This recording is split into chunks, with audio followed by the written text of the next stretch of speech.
Okay, this is session one of Monsterhearts 2 Mercy Falls 83. This takes place in the Gauntlet's Mercy Falls Monster Hearts setting.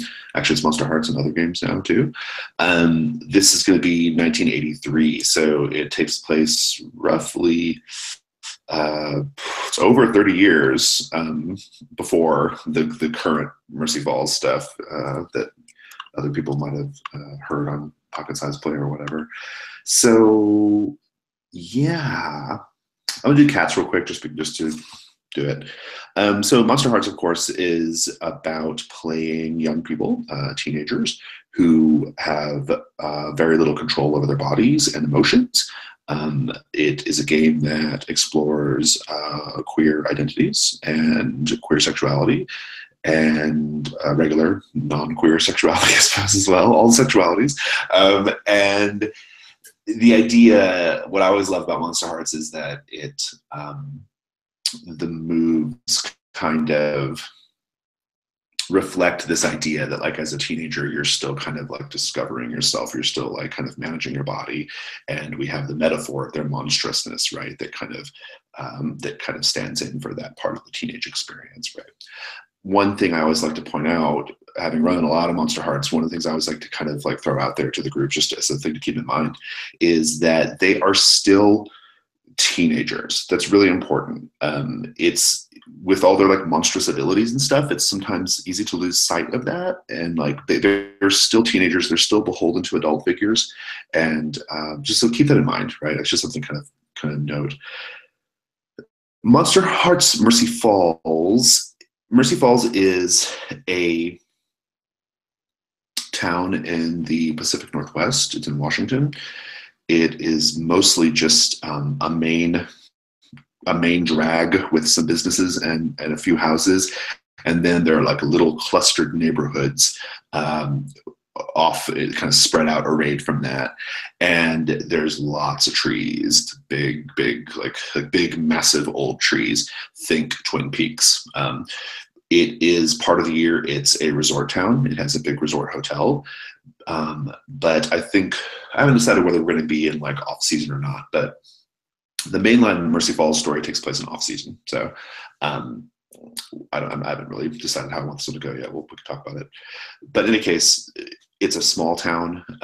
It has two main industries: tourism part of the year and lumber all year. There is a big lake called Lake Mercy Falls. It's unclear if there are actually falls in Mercy Falls. We've never seen them, so who knows? But that's kind of the basic idea. The sort of supernaturalness of Mercy Falls is that there is something in the forest that is ancient, and its ancientness kind of like has permeated the land, right? We've seen different parts of it in the game, but it's not important for our purposes right now. All you need to know is just that like there's something ancient in the forest, and the people of Mercy Falls make active reference to the woods in that way. Like they'll say things like, oh, like the woods will have their way, right? Like there's this sort of a lot of like sort of lore built up around the woods, but all of it confusing and nothing like particular. But I think that like the supernatural nature of the forest is kind of one of the things that maybe causes monstrous individuals and other weird things to be happening, right? So that's just something to kind of know about the town.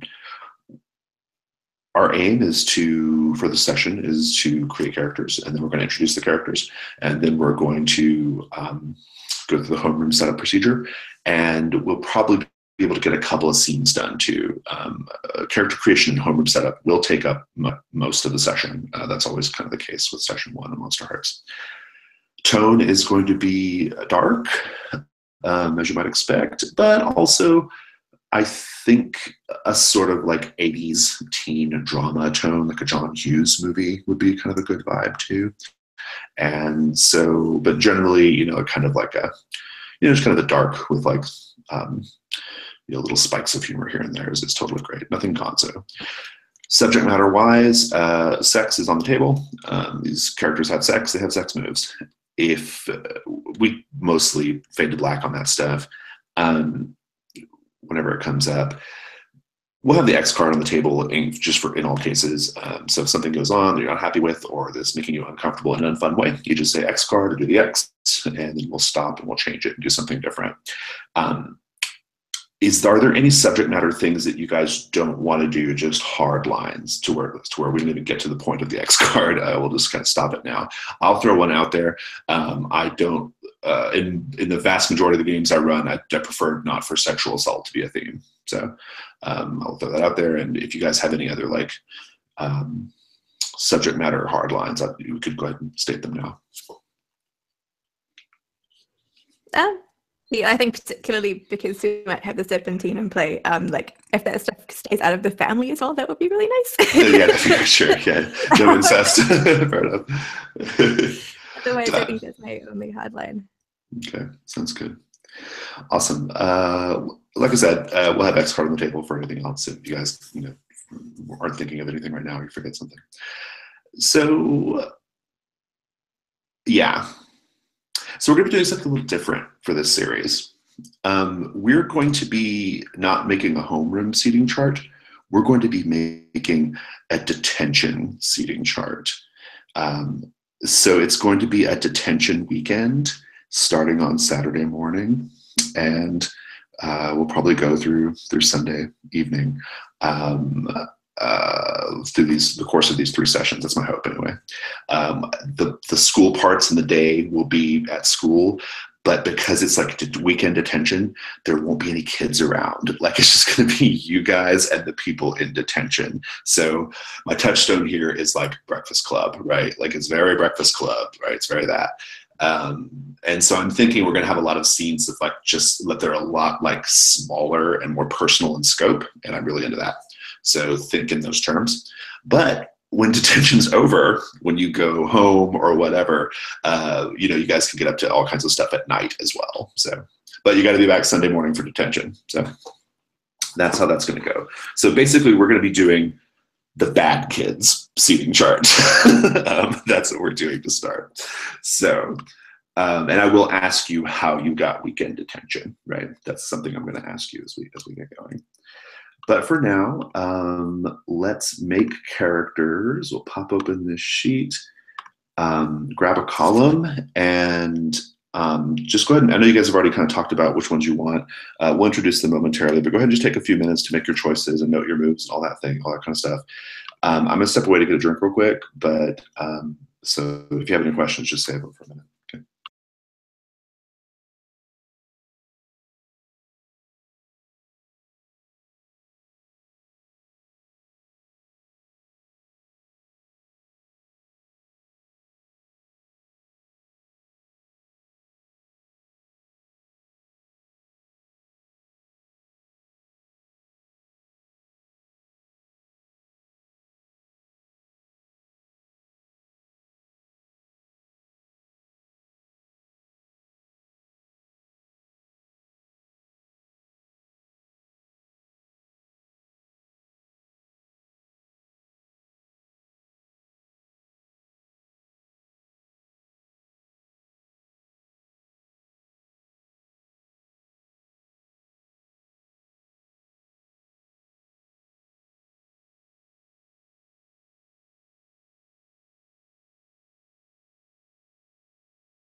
I think I'm good. I've got my overalls. I think I'm good. Oh, I need to take. That is an amazing picture. I'm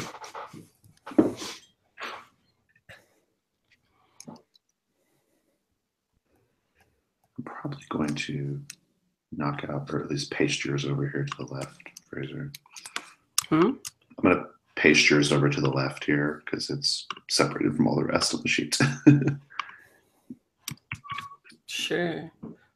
Like on the Google Doc? Yeah. On the sheet there. Just okay. moving it over to the left. Oh, okay.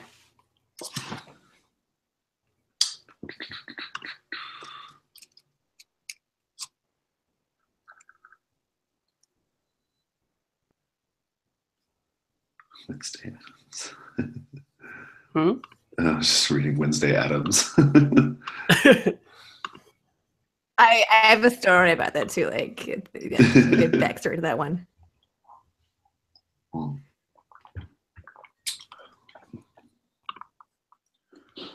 right.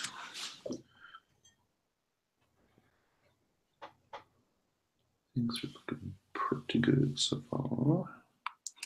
I guess I should probably make a sheet with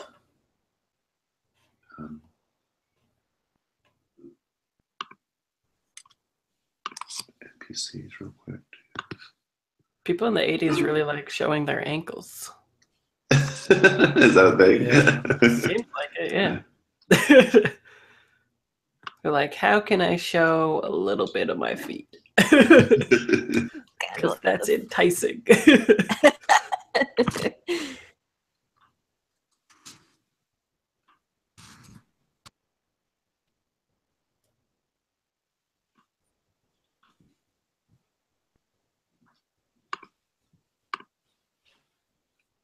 And then it's like, make way for my socks if I'm a prude. Really high ankle socks.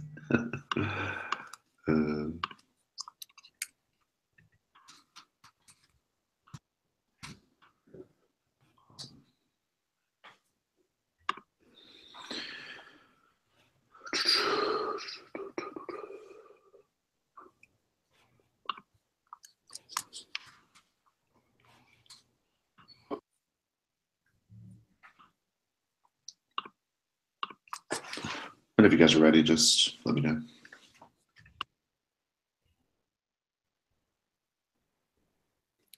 Yeah, I'm done except the picture.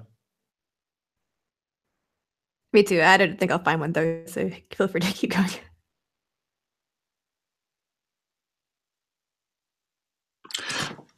Fraser, are you done? Yep, I just had to do backstory. Cool. Yeah, we'll do that together here real quick. Awesome. Let me open up playbooks just so I have you all kind of in front of me. We got Sasquatch, we've got Serpentine, and Hollow. Cool.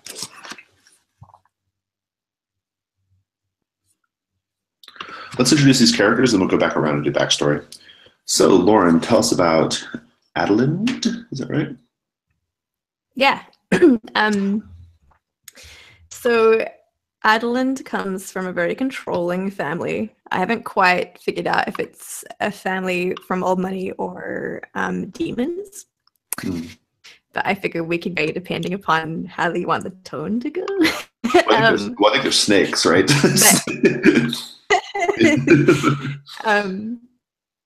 But very controlled by her family. She's one of those annoying kids who does like violin, and you can never book any free time with them because they've got like tutoring, and her parents really want her to succeed and things like that. She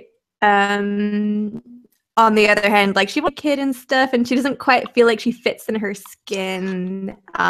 She of baggy clothes. Her favorite item of clothing is like her uncle's military jacket. Uncle is one of the few family members she actually likes.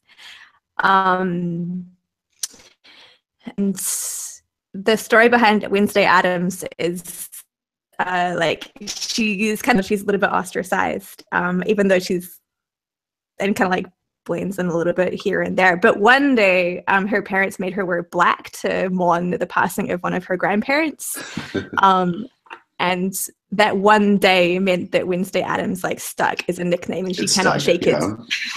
Even though she doesn't wear any black, like she likes a lot of greens and like military colors, as I said, and is usually like a t-shirt and jeans kind of person.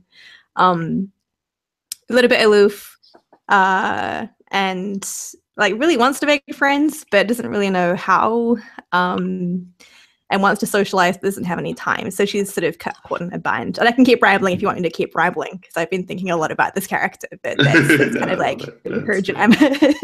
I mean, that's pretty solid. I guess, so they're a family of serpents, right? That's an important aspect. I guess the one thing I guess we need to sort out is like, are they like what's your family origin? I guess because like if you choose one of those origins, which one are you going to go with? Yeah, I guess let's go. Oh geez. Go with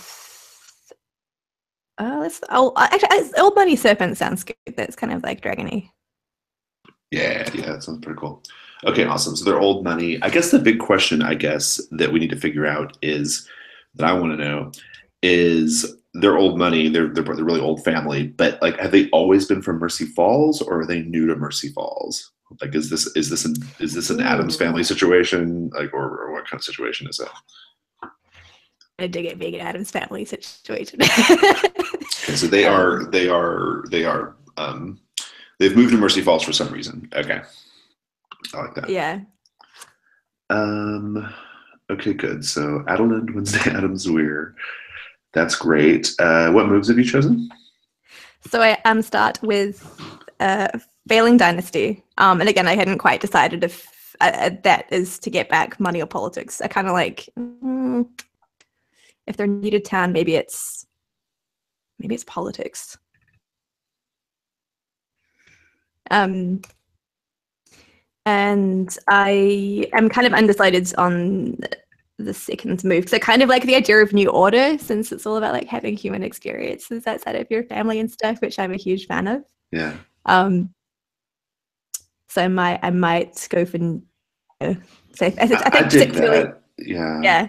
Especially for all the yeah. if we're like detention buddies, then that should create some good opportunities to have some like sweet human moments. Right. Yeah, that's what I'm thinking. Like, I like the Serpentine character that has like, they've got this really super controlling family, strange controlling family, right? And then they kind of like, their whole like storyline is kind of like getting away from them and finding like, love and acceptance with people who are not, ancient serpent people. Exactly. Yeah, okay, we're on the same page. Right. Yeah, I'm into that. I think that's a pretty cool one. Awesome. Cool. We'll do backstory all together in a sec. I want to see if I have any other questions. Let's see. So your sex move is if your family learns that you've had sex with someone, that person becomes part of your family's failing dynasty. If they're a main character, they add the move to their sheet. Oh, that's really interesting. Yes. So we should talk about that move, failing dynasty. In the Age of Serpents, your family was powerful and prolific. Now they live in a shadow of their former glory. They want to regain. It sounds like we've decided their political clout. We can interpret that to mean like they want like just power, right? I think like it's an interesting way of going with that. I think that's a good way to go. Yeah. Whenever you are convinced to do the bidding of a family member, take one forward to doing it, and that family member gains a string on you. whenever you help your family regain some of their former glory, mark experience. Okay, that's pretty interesting. So then your sex move is if your family learns that you've had sex with someone, that person becomes part of your family's failing dynasty.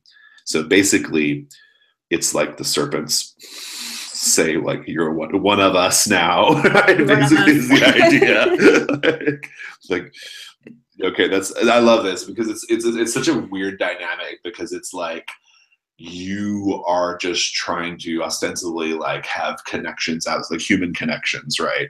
And your family sees it as like an opportunity, right? Like, and you wouldn't have had sex with them if you didn't want them to help us regain our glory, right? So yeah, so like a reptilian shotgun wedding. Yeah, exactly right. Yeah, exactly right. Yeah. I'm here for it. Awesome. Cool. So excited. Do they live in like a big, like an old mansion or something? Like some big old house? No, so I kind of dig the idea that they got a house like super cheap, and it is a mansion, like maybe a little bit removed from the town, but like rumors that someone died there, or it's like, you know, it was going cheap because the previous owner died. Yeah, it's got a lot of morbid history about it, which kind of feels like these rumors of this weird family that's come into town with this like kind of weird girl. Awesome. And then does anywhere on the move or anywhere on the skin, do you have to like name the family or like say who they are or anything? I couldn't see it, but I may have missed it. I've got ideas for it, so it's fine. We can sort it out in a little bit. But I just want to, all right, it's just something to kind of know for later. Awesome. Anybody else have any more questions about Adeline? All right. Adam. And then Autumn. We have 3 A names. Adeline, Adam, and Autumn. Well, that won't be confusing. I can change the name if you want. No, it's fine. We'll go for it. Okay. Triple A. Philip, tell us about Adam. Yeah, Adam the Hollow. He is, you know, super skinny, like almost emaciated, pale, mid-length hair, kind of not really a hairdo, but it gives an androgynous expression or impression, and his face is also kind of androgynous in structure. He's wearing like also baggy clothes, like a dark pullover where the arms are too long, the sleeves are too long, so they can cover his hands, and that's like one main piece of his clothing, like dark jeans, some just worn out shoes, not really fashionable, but he seems to prefer dark colors without clearly belonging to goth subculture or something like that. And there is a clear discomfort, almost desperation in his eyes. Like he obviously is unhappy with a lot of things. You sound like the kind of kid who'd be in weekend detention. So awesome. Well, what's your so tell us about being a hollow. Like, what's that all about?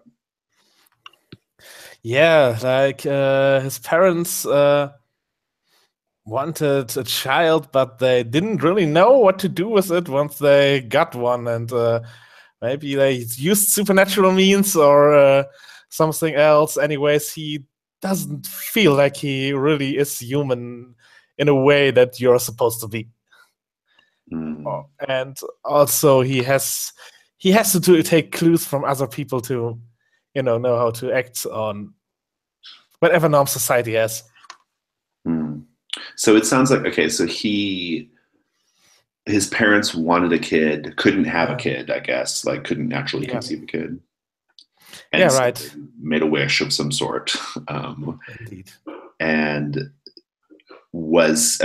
did your mom actually like get pregnant and give birth to you, or were you like, did you show up, or like how'd that go? Yep, I think it was. I showed up, and I could say it was like an adoption. Oh, I see. Okay, like were you just like dropped off on the front door or something? Yeah, something like that. Okay, cool. Not sure what they had to pay for that, but yeah. Yeah, I mean, we'll probably figure it out as we play. But just the basic idea though is like your parents don't know what your origin is, essentially, right? Yeah, they just know that they wanted me, and now they are kind of, bias regrets maybe. Yeah, that's really interesting. That's really interesting. I'm reminded of like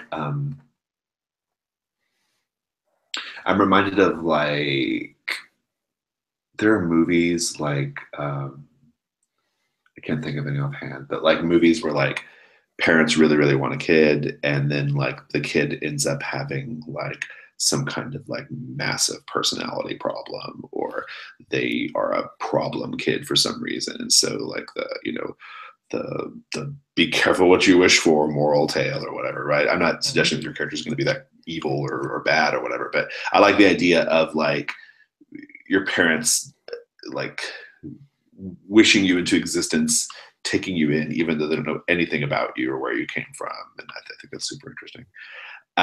What are your moves? My moves are a blank canvas and try harder next time. Okay, let's read those. A blank canvas. When you take an action that embodies one of your conditions, allowing that condition to alter your sense of self, cross it off and add one to your roll. That's interesting. Try harder next time. When you screw up, give yourself an appropriate condition and take +1 forward. Oh, so you've got like a condition machine. Yeah, the new Hollow Skin is all about condition machines. I could also always gain experience whenever I got a condition if I take a third move. Yeah. I mean, that's pretty cool. Okay, I'm into it. It sounds really great. I guess like I want to make sure I understand like really precisely like why your character, what they're kind of going through. Like they get this condition, which is like what people view them as, or what the labels that people have put on them, and then they use that, they like embrace it, and that makes them or better, I guess. Work against it. It's like, but yeah, they have to act inspired by the condition. Like it must be true in some way if people. Yeah. It's like you have no sense of your own self. You adapt and adapt to whatever other people put on you. Basically, is that the idea? Yeah. Okay. Cool. Awesome. Let's talk about your sex move. When you have sex with someone, both players. I love this one. I had this one last time I played Monsterhearts. I was a player. When you have sex with someone, both players secretly write down whether the sex was confusing or soothing. If you reveal the same answer, you both mark XP. So yeah, that's pretty good. Cool. Great. I don't have any other questions. If anybody else does, jump in. Okay, so autumn, fall. Oh yeah, I think I might just change it to fall, so it's not AAA squad happening, and it's also it fits better anyway. I think because fall is like awkward, and so is he. Okay. So their fall is awkward, autumnal, forgettable, and abandoned. And so what I'm going for is, if you think of the, I don't know what would be a good. I can't think of a person right now, but in these movies, there's always like the outsider. I think it was like Jesse in The Breakfast Club, right? Was it Jesse? I think so, yeah. Yeah, the bad boy guy, right? Except that I'm ostracized, but I'm forgotten as well. Like instead of, it went the other way for me. Like instead of getting kind of like popular and being like intriguing, people were just like deleted. Like don't even see this guy.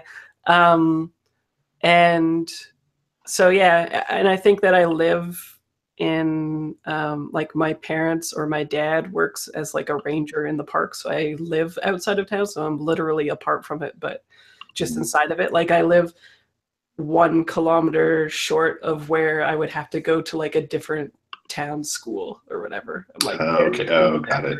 Okay. Yeah. So, and I think that he doesn't try to be awkward. He just is, and that sort of deletes him from other people's eyes because of it. But his look is like an outsider, you know? Like, I think those glasses on the picture, I think he always has them on and nobody cares. Like, nobody even asks him why he always has glasses on. So like for somebody else, it would be like a cool thing, but for him, it's like just a. Yeah, like I actually kind of dig it because Mercy Falls is like such a simple town in a lot of ways, you know. Like I like the idea of like you would just be like, you know, like you don't fit in because you are not like, you know, just a podunk, you know, like, you know, rural Washingtonian. So yeah. And I dress sort of like hick farmer, even though live in a forest, which I think is funny. and you are a Sasquatch. I mean, you have like you are a creature of the forest in the sense that like, you know, you you have some sort of like physiology, right? That because you have this musk, right? That's one of your moves. Yeah. Let's talk about the musk. The musk, I think, is like, yeah, that's what I was going for with the autumnal. Like it just smells like the season of fall, which I think is why my parents named me that. But I think that in general, he's just sort of discovering this musk with because he's not really like active enough or around enough people to know that he has that effect on people until now, which is why I think that he'll end up in detention. Like I kind of like him being the alternate on the basketball team or something like that who never gets put in, and then one day he was put in, and then like one of the players was really attracted to him and he passed him the ball and it just hit him in the face or whatever, and then he got detention for it because they thought that he was just being an asshole, like throwing the ball in his face or whatever. Yeah. The musk is interesting. So whenever you break a sweat, okay, so you have a distinct smell, powerful, perhaps intriguing. Whenever you break a sweat, I have to say whether someone's aroused and give you a string on them. Yeah, and then they choose a reaction as well. Yeah, I give you a compliment. I give myself to you. My eyes water and I gag. I'm also repulsed. So I ridicule you about your body and give you a condition. Wow. Okay, that's pretty intense. Yeah. What's your other move? Icebreaker. So you radiate so much awkwardness that it affects those around you. When you ask someone a question listed below, they blurt out a truthful answer. If you want to ask another question in the same scene, first answer that earlier question yourself, which is why I picked me always having those glasses on. I think it's just unnerving, right? Like I ask a question and then people can't even see my eyes or anything, and they just kind of like get uncomfortable and tell me what's up already. I think that would be funny. Yeah, the questions are interesting too because they're like they're basically like read a person questions, right? Yeah. And Monsterhearts doesn't normally have that, so. Yeah, that's why I chose it. That basically the icebreaker move is why I chose this playbook. Cool. That sounds pretty good to me. Let's go ahead and do backstory questions. So, let's talk about your sex move too. Whenever you have sex with someone, or whoever you have sex with smells like you afterward. If they face their peers before scrubbing it off, they mark experience. Okay. Great. Cool. Let's talk about backstory. So we'll go in reverse order this time. Fall, just go ahead and do both or do all your backstory things. Okay, it is gonna be, you've been a wallflower all your life, but someone finally noticed you, give them a string. I think it's interesting that it's still the player choosing instead of inviting people to speak up. I guess if I've been a wallflower all my life, and then I think this one makes sense more for Adam, and the second one makes more sense for, making fun of me would probably make more sense for Adelind, maybe. I don't know.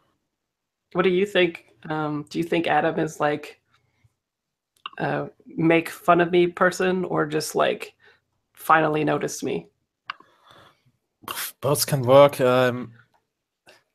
I'm sure he is looking at a lot of people, so he might notice you. but he could also, get into making fun of you because that's what people are doing. Right. Yeah, I like that. Oh, You yeah, would do yeah. it as a peer pressure thing, right? Yeah. Right, yeah. Because you pick up what people do, right? So if everyone just started making fun of me one time at the basketball game, probably when I hit that kid in the face or whatever, you'd also join in and be like, "What Were a you wearing your loser." sunglasses in the basketball match? In the basketball game? Maybe. If they allowed it. Yeah, I think it's great. I like the idea of you still wearing them during basketball. Yeah. Okay, so you get 2 strings on me then, Adam.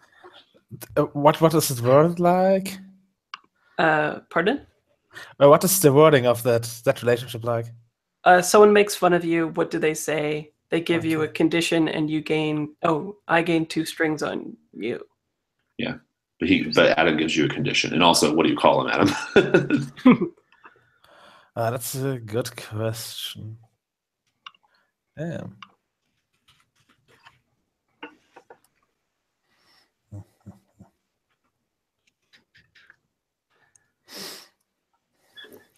Yeah, I guess You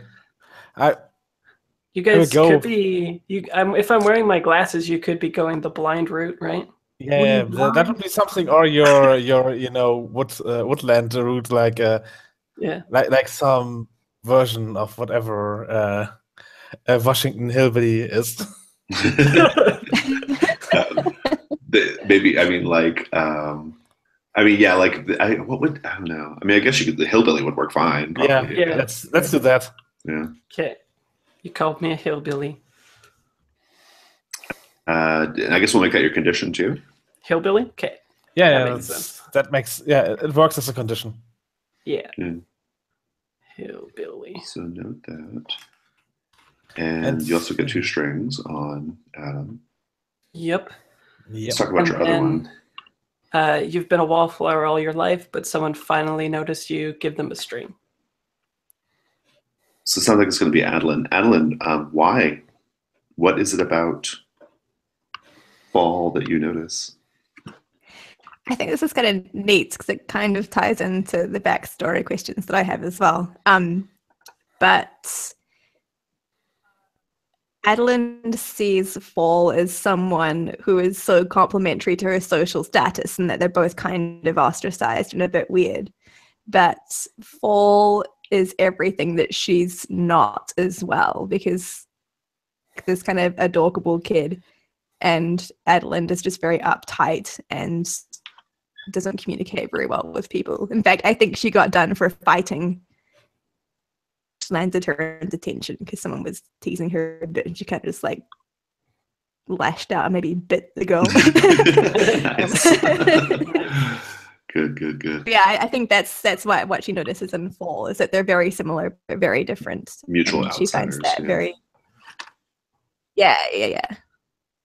Cool. I love it. Okay, well then let's go to Adam. What are your backstory questions, Adam?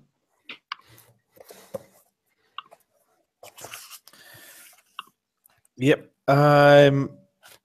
You've been taking your social cues from someone, and doing so has taught you a lot about them. Gain 2 strings on them.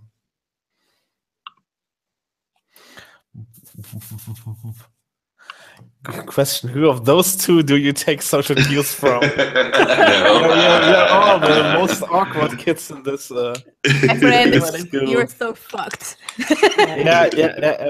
Yeah, but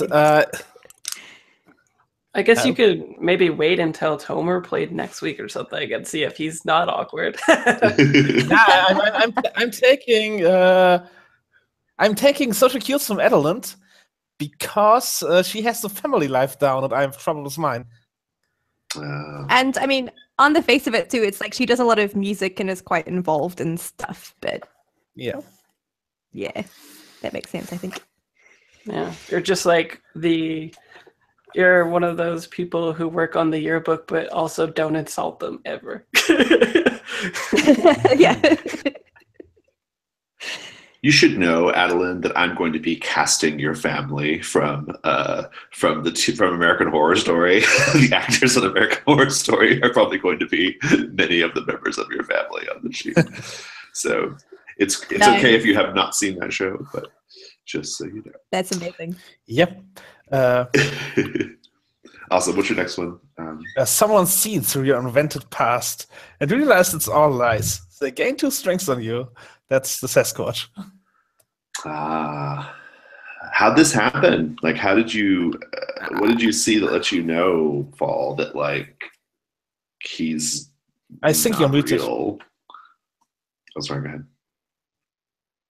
You're muted. Sorry. Maybe the fact that maybe when the basketball game happened, you were like, it took you like a minute to start calling me names, right? It was like a delayed reaction that was, yeah, just something like maybe even people like started like elbowing you or whatever and be like, look at that guy. And you're like, oh, right, we're doing this now. It's like when someone is about to, like, they have to sing the national anthem, it seems forced and awkward, and they have to like sit up in their seat or stand up in their seat at school and then start doing it, and you can tell they're not really into it, but that was like you, maybe. Yeah, that's possible. I'm So sorry. you're not, Fall, say that again. Like, you should say that one more time. I just want to make sure I understood that again. they're like, it was evident when they were calling me out at the basketball game that it was something that they were doing as a social cue instead of something that they wanted to do. So it was all like it took them a minute or two to pick up that insult and start throwing it at me, whereas everybody else had already been doing it for a while. Well, so the backstory question is interesting because it says someone has seen through your invented past and realized it's all lies. I guess like what I want to know is, I guess what I want to know is like, it sounds, Adam, it sounds like you have a story that you tell people about your family life. That's not clear. Yeah, I'm sure I'm telling.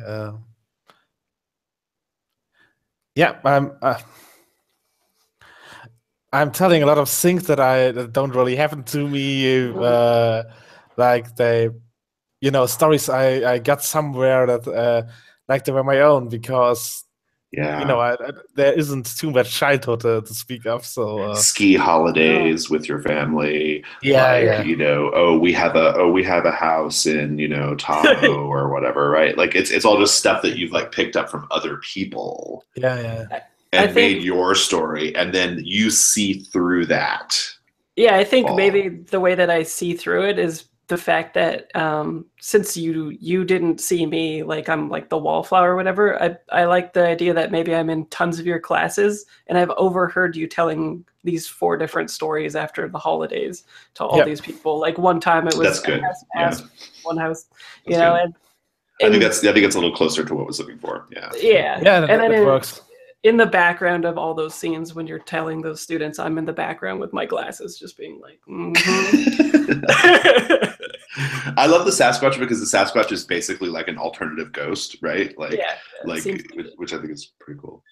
That's great. That's terrific. So that actually tells me a lot about Adam. I actually really love that aspect of that character, this idea that like you just make up memories and you just lie about everything, right? Like just from what you learned from other people, which I think is super interesting.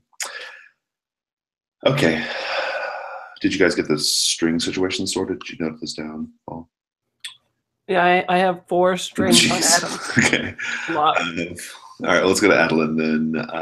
Adeline, Wednesday, Adam Weir. What are your backstories?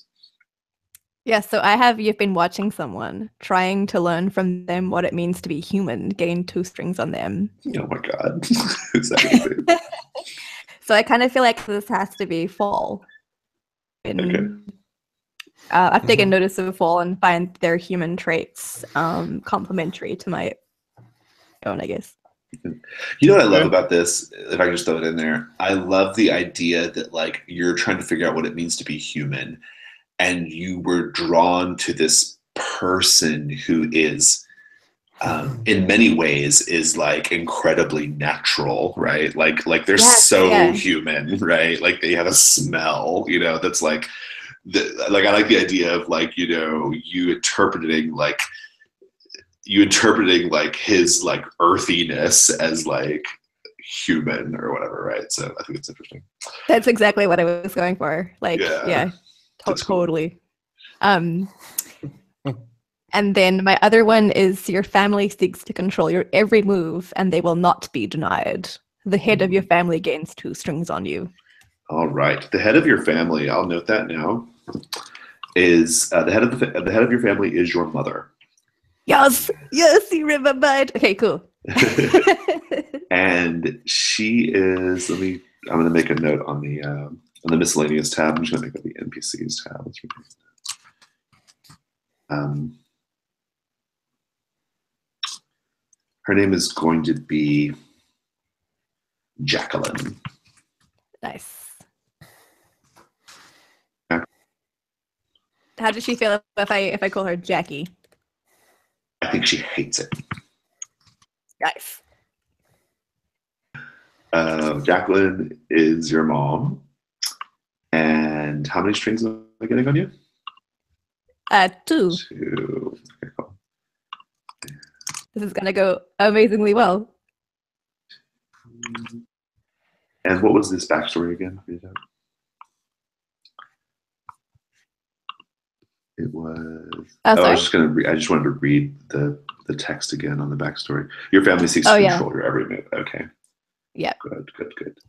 I'm gonna go ahead and just name a couple more of your family members. Your mom is Jacqueline. You also have Aunt Eleanor.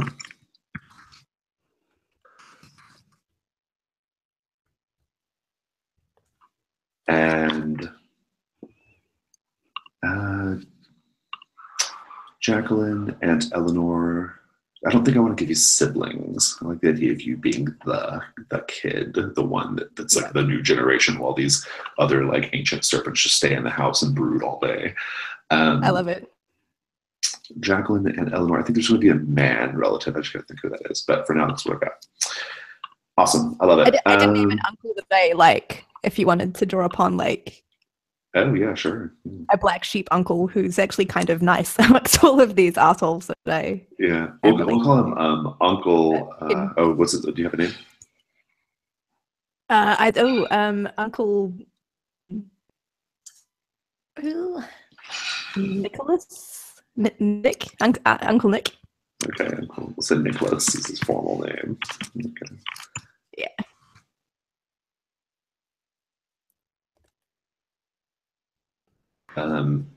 And then I guess, and these are all weirs. We make or wires. I guess. Wire. How do you prefer that pronounced? I like weir because weir is like one letter off of weird. Weird. So feel free to draw on like that as well as a nickname for her. Yeah.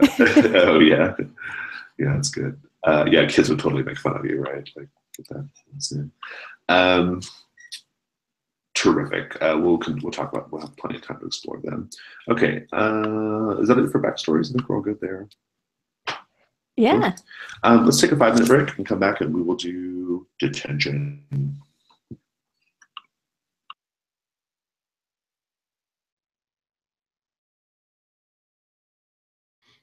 Lauren. Hello. You're playing my favorite song. Well, one of them anyway. I'm so pumped. Look at the lyrics and they're amazing. Yeah, so good. It's like sustaining itself. I can't tell. It went a bit weird for a little bit there.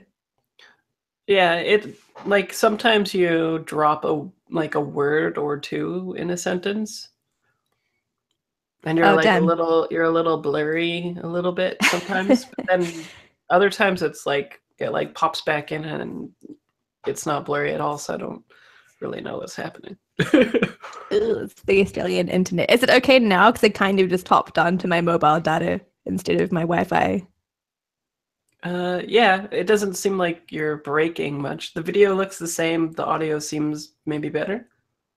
Okay, cool. I'll stick with this for a bit because I don't want to. Yeah, hopefully this mic setup works as long as the internet.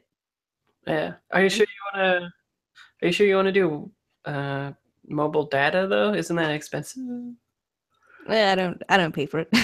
Okay, well then. Well, that's not bad then at all. Yeah. Nice. I'm so If excited. my employers are watching this, no, I'm really excited. I think this is gonna be a really cute game. Yep. So can you like bite people and shit too if you're a snake?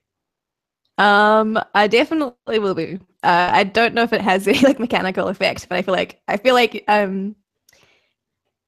Adeline is definitely a biter when Yeah, she you fights with mentioned, people. yeah. I wondered if it was a move or what. If they're just like, oh yeah, you bite people all the time. I think once you reveal your true self, you can grow fangs and shit. But I don't think there's like an actual move for biting people. Custom move. You inject poison into their veins. Yeah, just name it like Bite AF. When you bite AF, roll.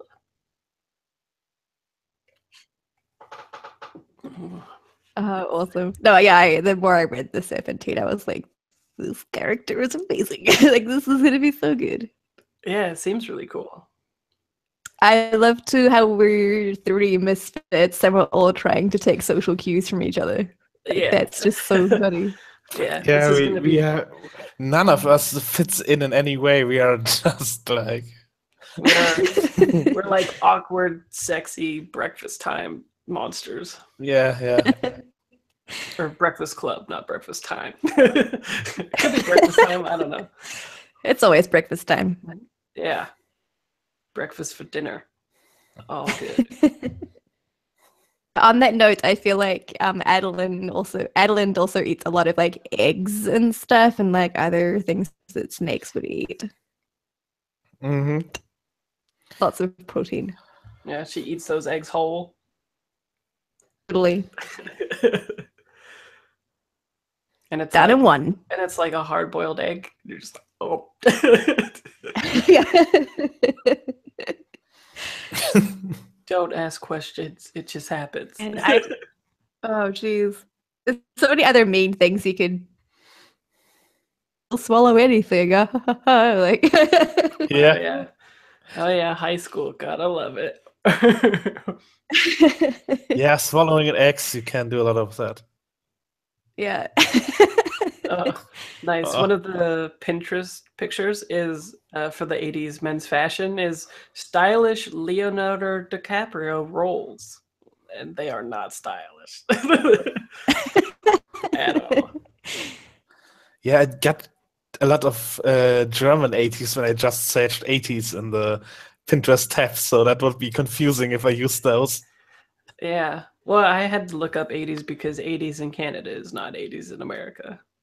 Yeah. We're like 10 years behind until like 95. Yeah. My character would be much happier in Great Britain. Like he could be a new romantic and would know that there's more than two gender identities and stuff like that, but he's in rural USA before the internet, so Yeah. what is there to do? Yep. Welcome to the 80s. Welcome to repression.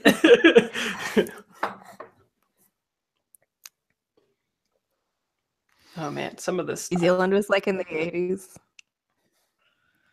You were probably like us and like 10 years behind America or something. Probably sort of thing.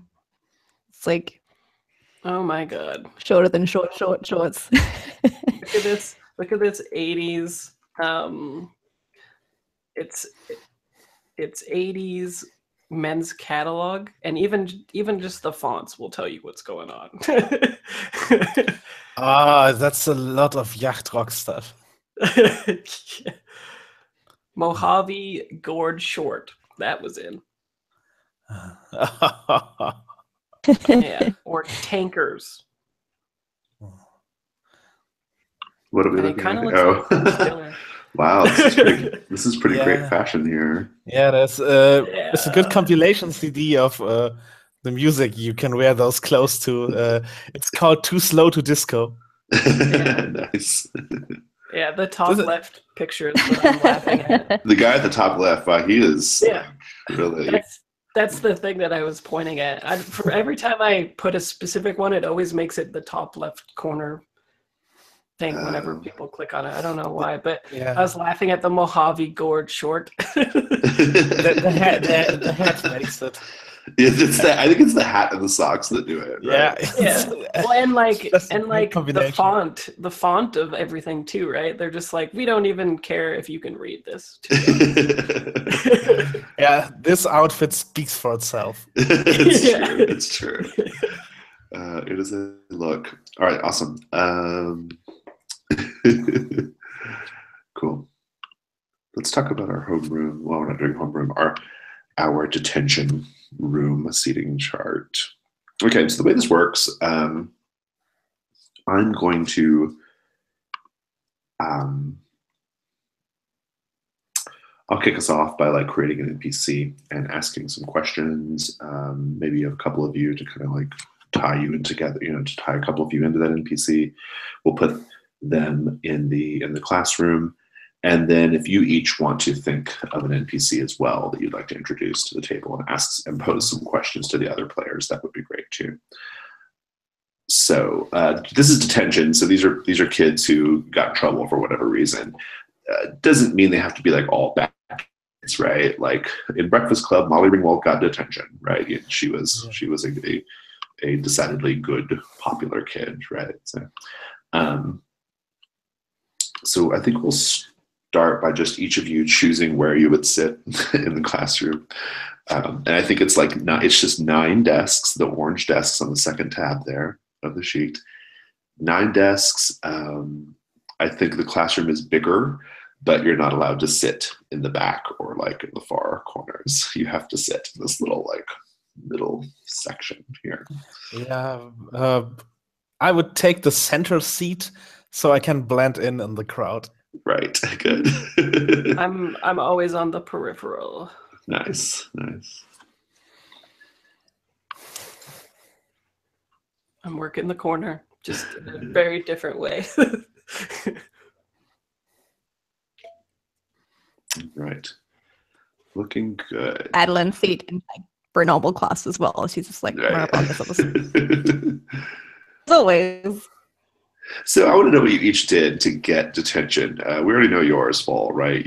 They think you threw a basketball at the face of some kid, busted his nose.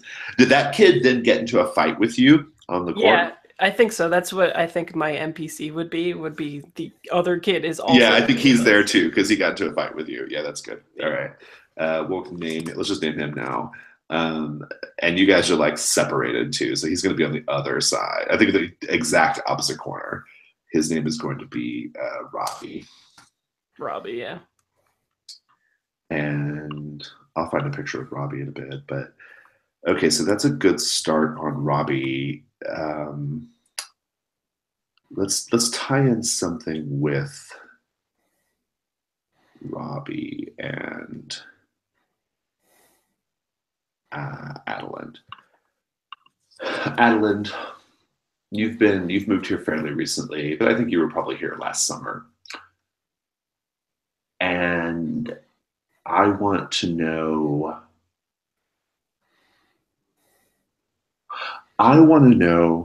how come it didn't work out with you and Robbie last summer. Ooh, a good question. I think he couldn't handle that I got bullied a lot, and he didn't have my back that one time I got called Wednesday Addams. It was I came to school one day dressed in black, and then called me Wednesday Addams, and then he just couldn't handle being associated with someone as tragic as myself. Do you still kind of like him though? So I know I should it, but I'm still crushing pretty hard on him. I'm a string on you. So did you dump him or he dumped you? He dumped you? I feel like he must have dumped me. That changes things, right? He dumped you because he thought you were like a social liability. Yeah, exactly. That's what I'm trying to go with.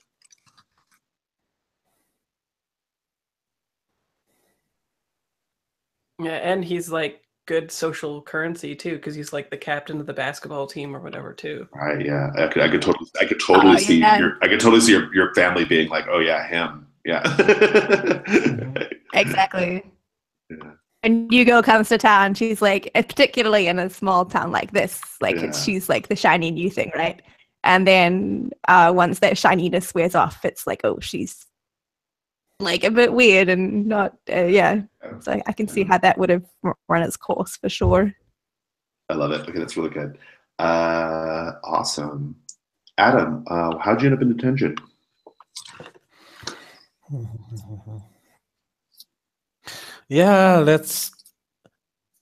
Something sports related too. Like there was a track thing going on where I had to run, and I refused to wear shorts. I was just running in my regular long jeans and long sleeves, and the teacher was unhappy about that. And so you refused to change. Did it get like? Did you call the teacher a name or something, or like did it get heated or what? Yeah, I guess like I don't think I really called him a name, but I just like flat out refused. Yeah. Okay. Without really being able to articulate why. I think that's. I'm gonna suggest that was the that was like the main like gym teacher or coach or whatever. Yep. And guess who monitors detention? I think it's great probably guy. him. Well, who is it? I think the gym teacher is the one who monitors detention this week. Oh, right. Actually, go ahead. All I can think about is Seinfeld when he's like, "I choose not to run." Yeah, well, I would have run, but we're gonna call him Coach.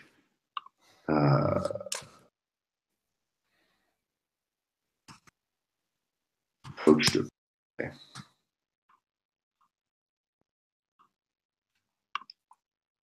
Okay, awesome. And so that's a good connection there with Adam.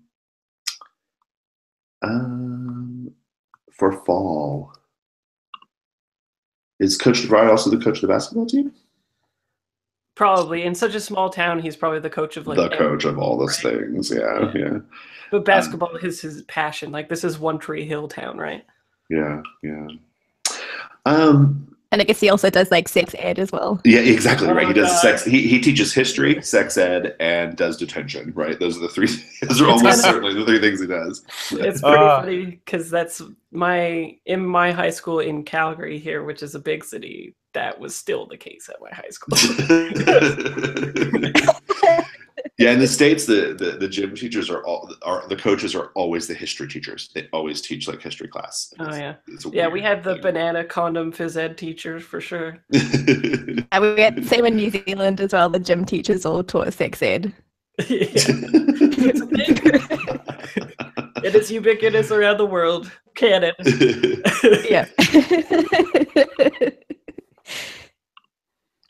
Fall, you've seen Coach DeVry do something in his office when he's alone and he thinks no one is watching. What is it? My first thought is always to lead into he's into the students trope, but I want to do something else because the last one we had, Thompson being a creepo. Maybe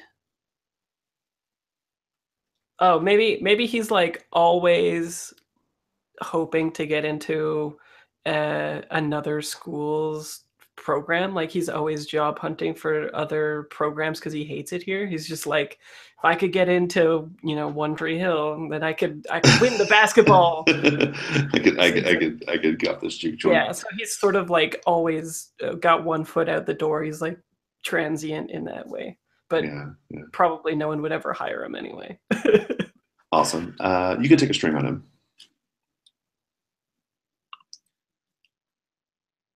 Cool. Let's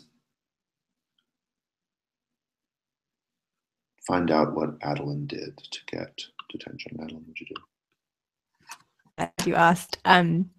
So usually Ireland is like quite reserved and quiet, and will take any / all bullying that. But she snapped, and a girl called her weird or Wednesday or something, and then she just lashed out at them, and she bit a girl. Nice, like with fangs, like actual like a snake fang bite, or just like teeth, regular teeth. If I'm allowed to do snake fang bites, then yes. Yeah. I think like you would probably have them like retracted by the time the situation was over. But I think like maybe you did use fangs, like, you know, and that was like a thing. Okay, I like that. Yeah. Awesome. How did that girl respond? The scuffle draw us apart, and she was crying, but then still like hurling abuse at me. But I think I won, and then because I won, now I'm here. I think. And then she got taken off to the nurse's office. Nice. I'm debating whether I want to put her in there or not. I don't know. I think I'm gonna leave her off. I'm gonna leave her off for now because we already have like one like person an antagonist. Yeah. Okay. Well, in that case, let's. I'll give you guys a chance to like name NPCs and ask questions of me or the other players. Whoever wants to go first. Let's start with. Actually, I'll go call on you guys. Let's start with Fall. Fall, name an NPC.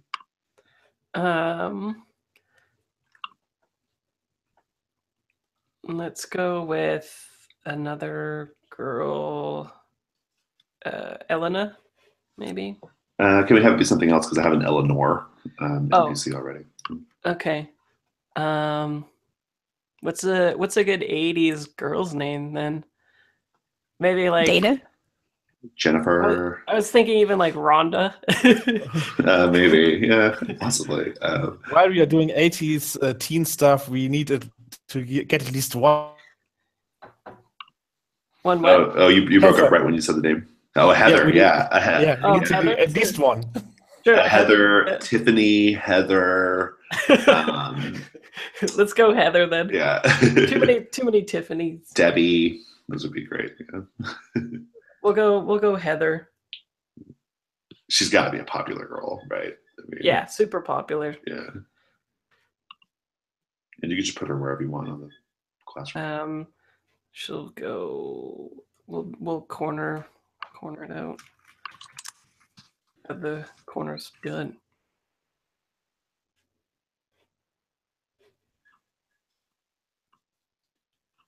Well, so go ahead and pose questions about Heather. Oh, I'm picturing her.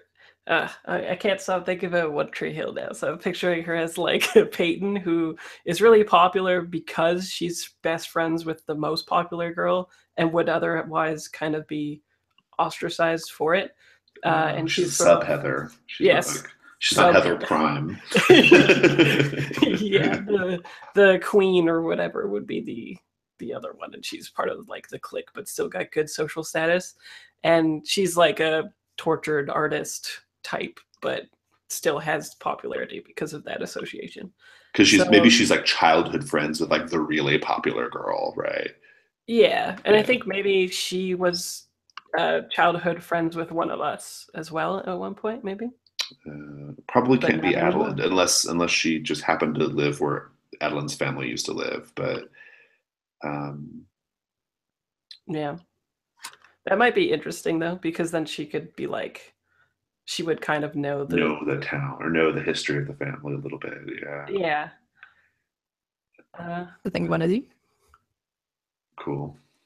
Well, then I don't know, Fraser, if you have another question there, but I'll ask one.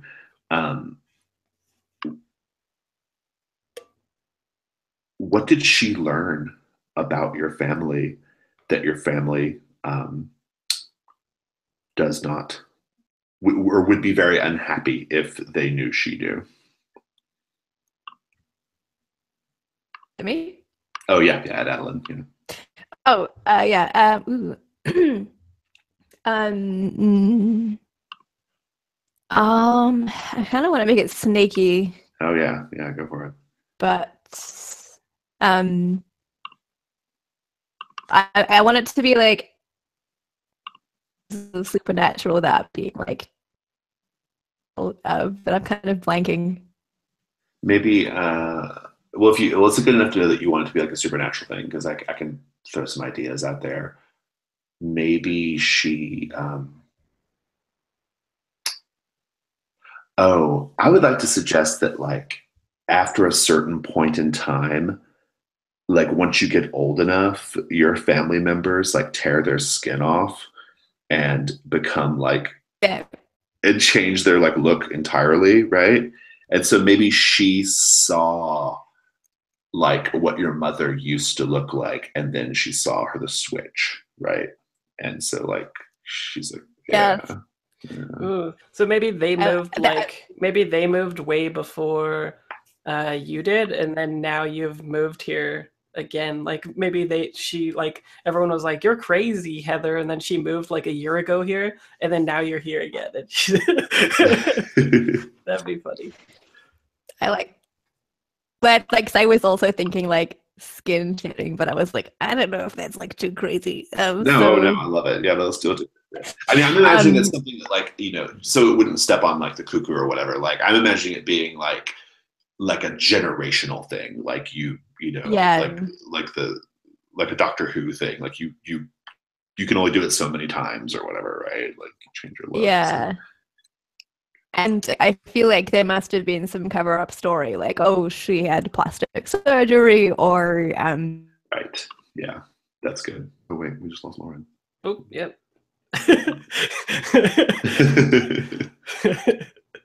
We'll give Lauren a second. That was sudden too. She was like, Yeah. in the middle of a sentence, just gone. Man, I'm super excited about this setup, though. That's pretty good so far.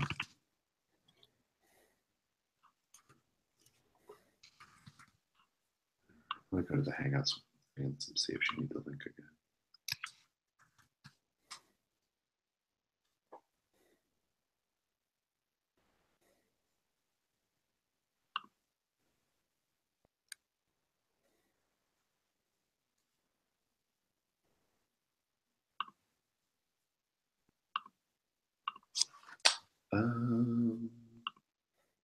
Oh, she's back. Yep. Welcome back. thank you. Hey, one thing you might try, Lauren, just to improve the call connection, you might maybe just go off camera for a little bit and see how that. I might try that. Yeah. See if it works. See if it's like more stable. Okay. Okay, sorry. So yeah, right before we cut off, just to wrap up, Heather. So basically, she's aware of your mother's skin change, and I'm saying she's going to have a string on you because of that. Cool. And was there anything else you want to add to that little point about Jacqueline's skin change? Oh yeah, not really. I guess other than that, yeah, there's some cover-up story that maybe they think is like super convincing that other people.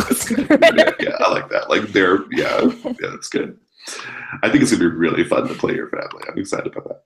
Yeah. Wait for you to play my family. Awesome. Okay. Fraser, was there anything else you wanted to do with Heather? Like, do you want to like ask any other questions about Heather? Are you feeling good about that? Or define something for yourself with Heather? I think that it would be kind of interesting if, well, maybe that wouldn't work, but I was thinking it would be interesting if she was in detention because she was trying to like spread these rumors again, and then like she got detention because they were like, that's not a nice thing to do. So you're specifically going to detention with her and you're going to make up. You know? Oh. Yeah, like you'll either spend time together and end up friends, or it'll be a punishment, whatever. That's like such an adult so way of much. handling that situation too. Yeah. Awesome. Adam, do you want to create an NPC? I wanted to ask something about Heather too, Sure. because we said she's an a tortured artist. What kind of art does she do? Is she like a painter or a poet, or is she playing an instrument? What Well, art tortures her? Why don't you define it, since you haven't defined it, and we have a little bit?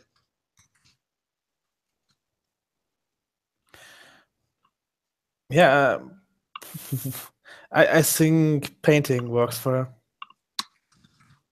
It would be good for when she's angry, right? Just splash stuff. That's how art works. A question, Adam. Mm-hmm. Heather uses her art to express her inner emotions, her turmoil, her feelings. How do you feel about that as someone who is so incapable of things like that? Like, how does like Heather's art, the way she processes things and expresses, like, how does that affect you? Yeah, I'm not sure I understand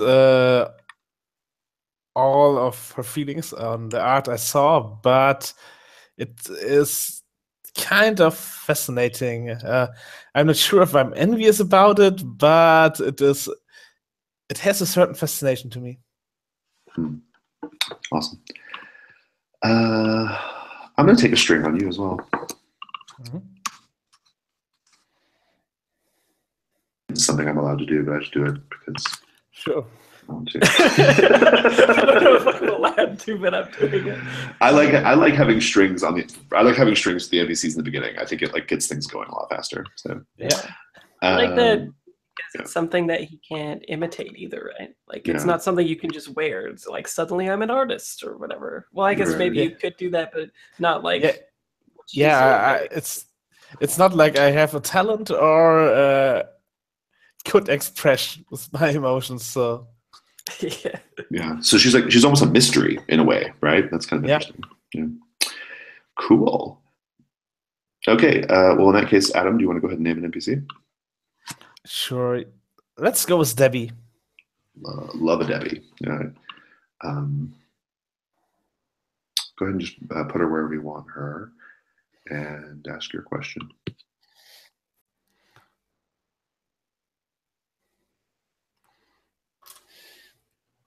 I kind of like that Coach DeVry is probably out of his element now, right? There's like more women in the room. He's probably like, I don't know how to discipline women. I imagine we're going to get lots of like awkward older man, teenage girl conversations. So. Yeah. So I need to ask a question about Debbie now, or you can ask a question to me or to one of the other players.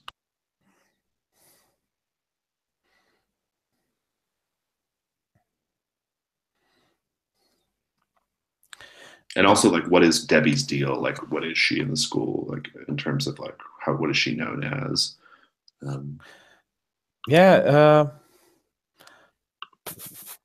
I guess Debbie represents rather feminine, mostly wearing dresses, long hair, and all makeup, all those things. But not like or no, she's not in a super sexy way or anything. Just that is a feminine gender expression, and I guess I want to ask why she's unpopular. She's unpopular? Yeah. But you said she's like, so she expresses her femininity with like what she's wearing and her like accessories and stuff like that, right? Maybe she's unpopular. I'd like it if maybe she's unpopular because she's seen as being like extremely smart. Like she uses a better vocabulary than everybody else. She reads a lot. She plays D&D on the weekends. Yes. But I want her to still be like attractive as well. So it's not like the geeky girl trope. Oh, right. So like, not like you could be really pretty. Not like the geeky girl trope. It's because she's smart. Like that's why. Yeah. She already took off her glasses. Yeah. She started taking her glasses off and let her hair down, right? Yeah, she's beyond that trope. Okay, good. Like and I think she's like probably really smart. Like Yeah, like head of debate club. Right. Kind of Yeah. Okay. And do we want to make her a D&D person too? Yeah, sure. A nerdy girl. I kind of want a D&D person. I love having a D&D person. I love it. She could be trying to convince us to play D&D. I'm probably good at D&D. I feel like You're if the best at D&D because you can pretend to be other characters with ease. Sorry, It's like home. Like if she's super intelligent, my parents have probably like nudged me toward being her friend. Oh yeah, that's good. I like that a lot. That's really good. That's a good note.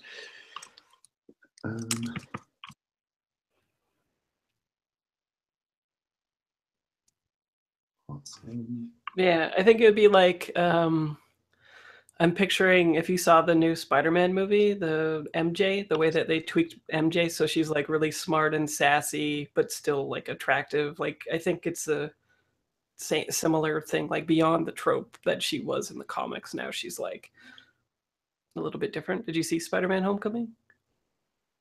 I haven't seen it. Oh, okay. Then never mind. But she's also like Spanish now instead of like a white redhead who's like, "Go get him, tiger!" and all that. Right. Right? Oh Like, yeah. I know they like mixed up the sort of standard Spider-Man stuff on that one. Yeah. Cool. Well, I have a question then about Debbie. D&D player, very smart, unpopular. Adam's family's super interested in her. I think I'd like to suggest that like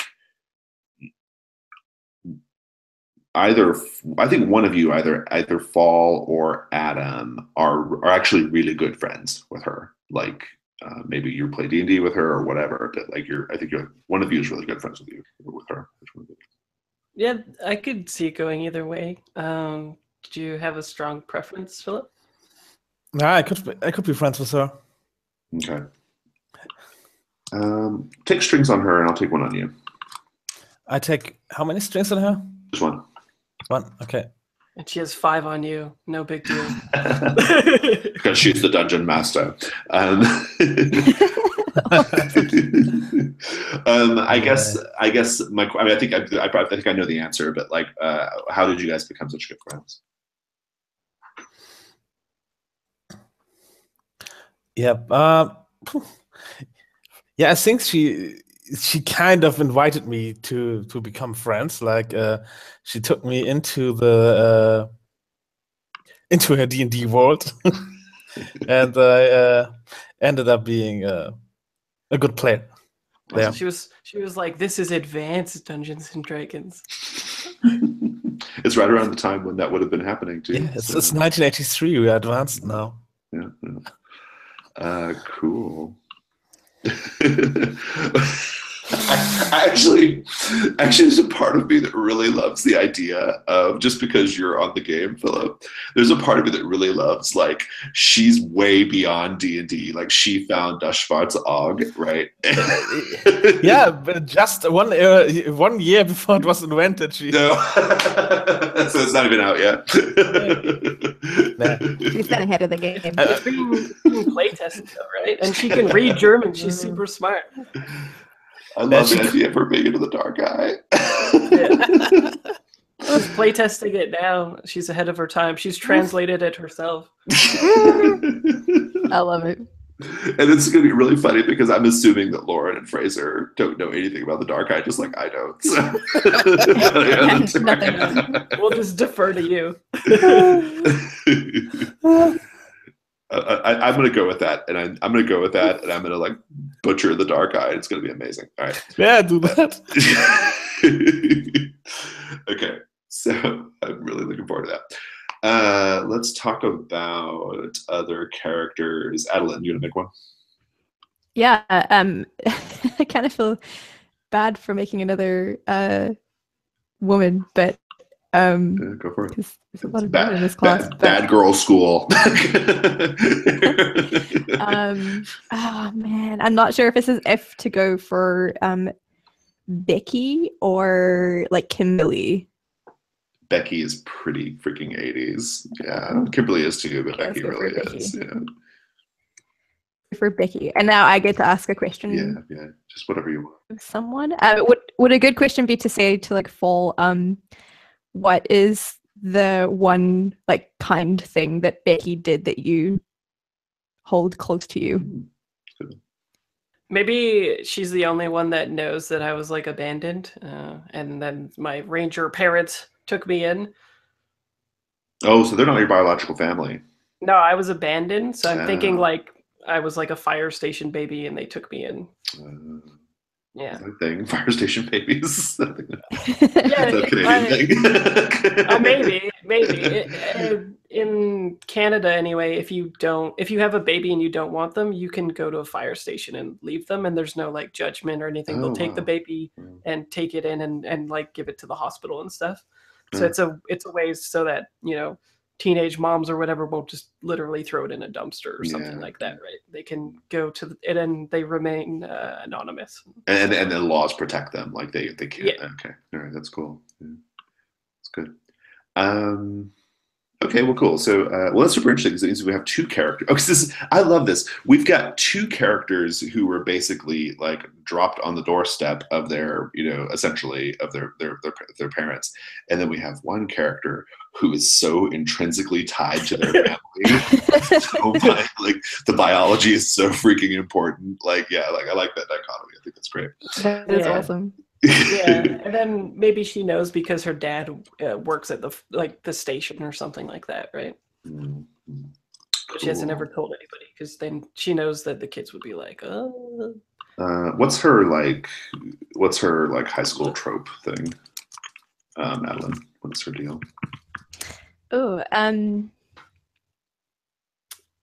I kind of see her as being that insecure girl that acts out. Like she doesn't try hard because trying hard means there's a chance she might fail.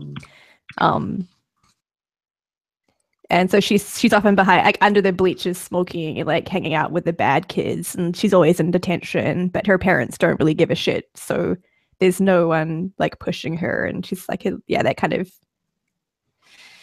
All her report cards are like, why doesn't she apply herself? Yeah, but the parents like never turn up to parent-teacher evening. But she has such a cool leather jacket. A cool jacket. She probably stole it. Is it leather or denim? Because it's the 80s. Leather would have been a popular thing too. In the 80s, one of the really, really like popular like pop cultural motifs in the States, at least, was 1950s. Like, so in the United States in the 1980s, like 1950s popular culture was like a thing, right? So okay. Yeah. So looking like, like having like those style elements, was a really big deal. I like the idea of like this kind of like dropout kid who is a little bit like self-loathing, reaching out to like the kid who's a bit of a like country bumpkin and trying to be friends with them a little bit. I think it's kind of cute. Well, and also, it's good. And like, I think because she knows about your like story, Fall. How'd she find that out? Do we establish how she knows? I think just because her dad is the fire chief or a fireman, and he was the one that got it. Yeah. And then in that case, I'm going to give her a string on Fall, and you can take one on her too if you want. Okay. So, let's see, one string on Becky, was it? Yeah. Cool. So, and that Also. represents like emotional stuff. So how do we have to say why I have a string on her? Or? I was just thinking it was just like the I was just thinking like the trust. The way I was interpreting it was like she feels sympathetic toward you. Right. Okay. Gotcha. So maybe it might be an unspoken thing, but she feels like a sympathy toward you. So because she does, you have that power over her, right? But you have it over each other though. I get because you both have strings. Good. Let's continue on. We've got 2 more spots to fill. I'll come up with a character. Let's see. Oh, we're maxing it out. Okay. Oh yeah, we're gonna fill up all 9 spots. Wow, we're a school of shitheads. Okay, we've got Robbie, we've got Heather. It's like, you guys. 20% of the class has attention in this small town. We're gonna go with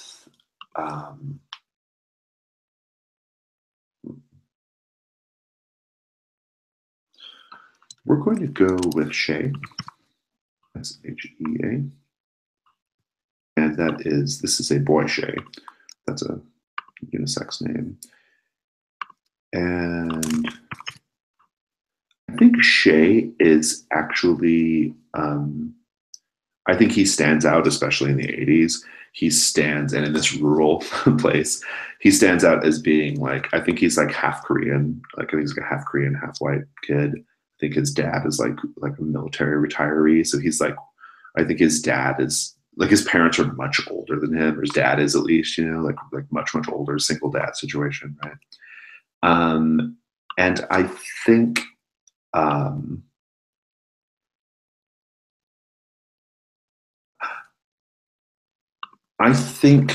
that fall, Shay basically,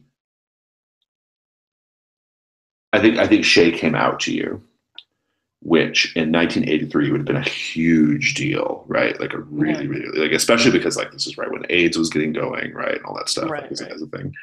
I think he like kind of came out to you. I think he like actually like expressed that like he liked you, right? How did you react? I think I was flattered, and maybe we both have a part-time job working for my parents, like helping out with the park.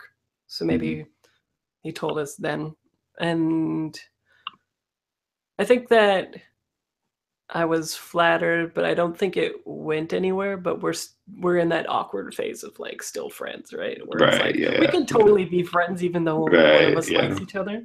Yeah. Okay. Good. That's good. And then I'll just have to find out if he turns me on later when the move rolls.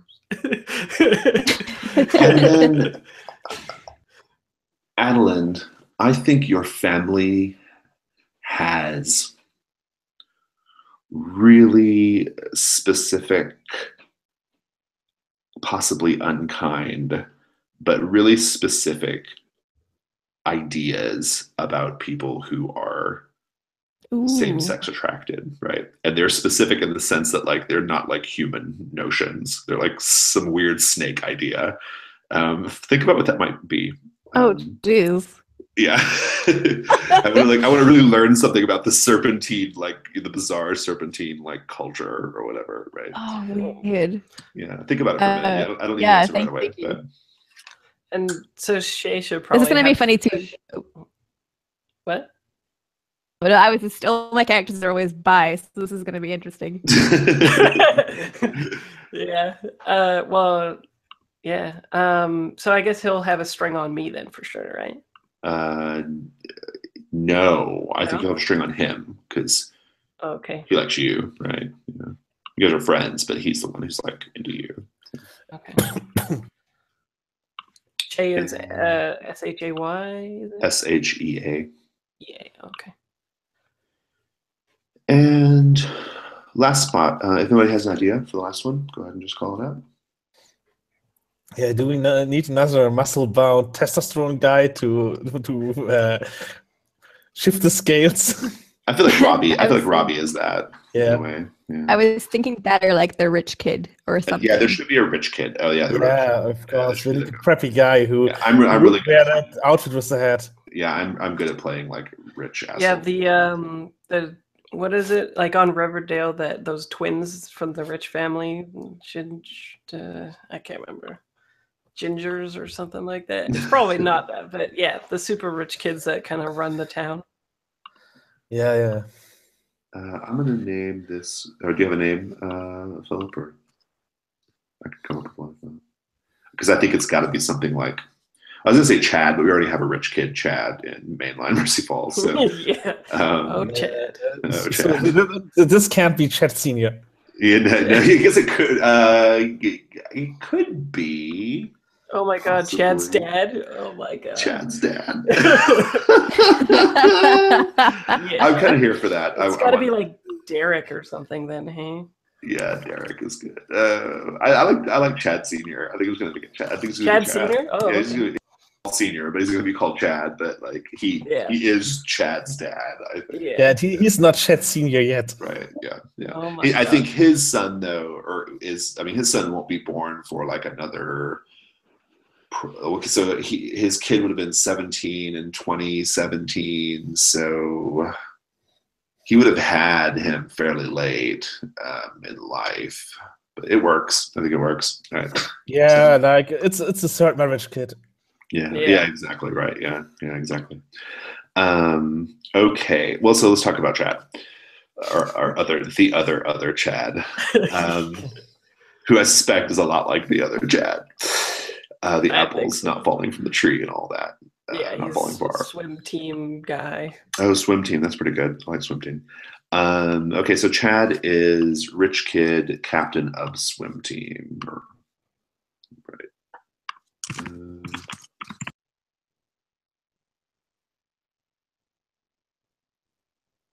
Actually, I need to finish a note on Shay too, so give me 1 second.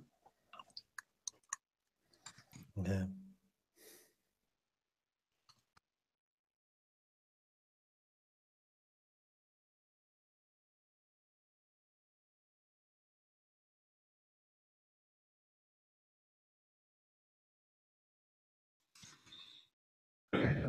Okay, so let's talk about Chad.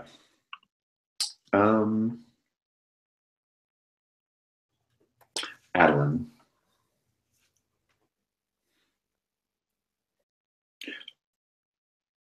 Why is Chad an unsuitable target for your family?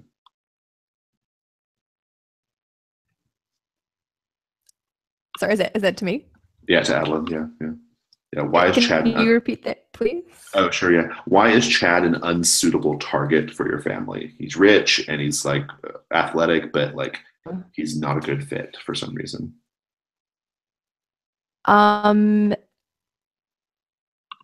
His family have a really bad reputation. Rich. They don't fulfill my family's need for power since they're kind of useless in that capacity.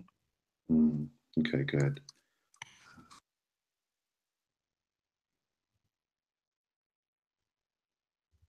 I feel like Chad's nature of that bad reputation for anybody at the table. Maybe I'd like it if their family owns like the golf course or whatever, right? And maybe the bad reputation is that no one's ever won anything there or something. I don't know if that would matter very much. that feels pretty small ball. Yeah. Well, I was super into golf, okay? you could probably up the stakes there a little bit. I was maybe like just like some political affair, like maybe one of them is in politics and or is there money like unsuitable too? Like you come from old money, maybe they won the money in like a different kind of way, like Crimson Peak style, where like the people that made their money a specific way are looked down on, and then I don't know if people saw Crimson Peak, but yeah, I did. It was terrible. Okay, we won't go with that then. Yeah, I like the idea. It was fine. How about this? How about Chad's father went to prison for money laundering and is in fact yes. Okay. Yeah. And then that might be a reason why, like, no, we're not going to be like connected to that family's taint or whatever, right? Yep. Yeah. If he goes to prison, he is not rich enough to tolerate them being Novorich. Right. Exactly. Right. Yeah.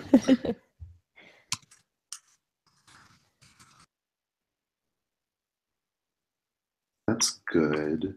I guess that's a little bit better than the golf story. Yeah. The golf story is pretty solid.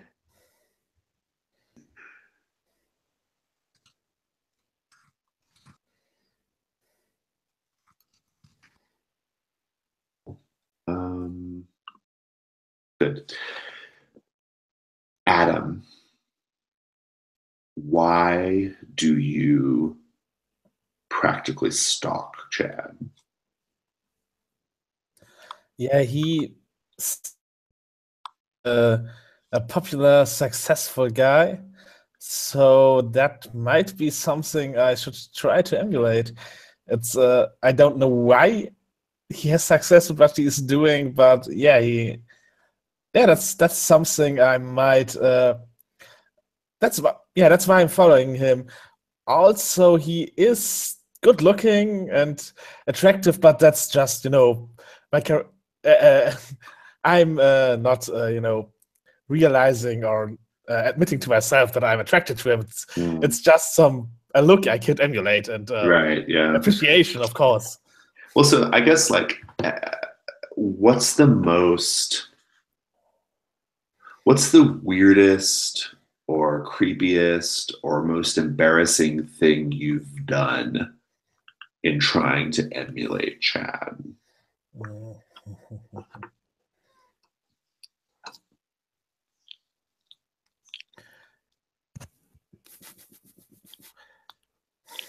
Yeah, I think I the swim team once, and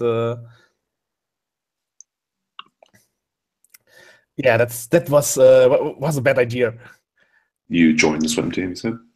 Yeah, I tried. I didn't make it through the tryouts. Okay, good. All right. And is there a physiological reason why you couldn't do the swimming, or you couldn't make it, or? Yeah, more a social reason, like Okay. yeah, I don't like showing my body off, and yeah, so that's it. Was maybe I could be a decent swimmer, but I did not make it because of being too nervous. Well, so I guess I want to. Okay, I'm trying to go in Yeah. kind of deep here on the hollowness. Yeah. Is there something about your body being a hollow? Is there something about your body that's particularly shameful, or that you wouldn't want people to see?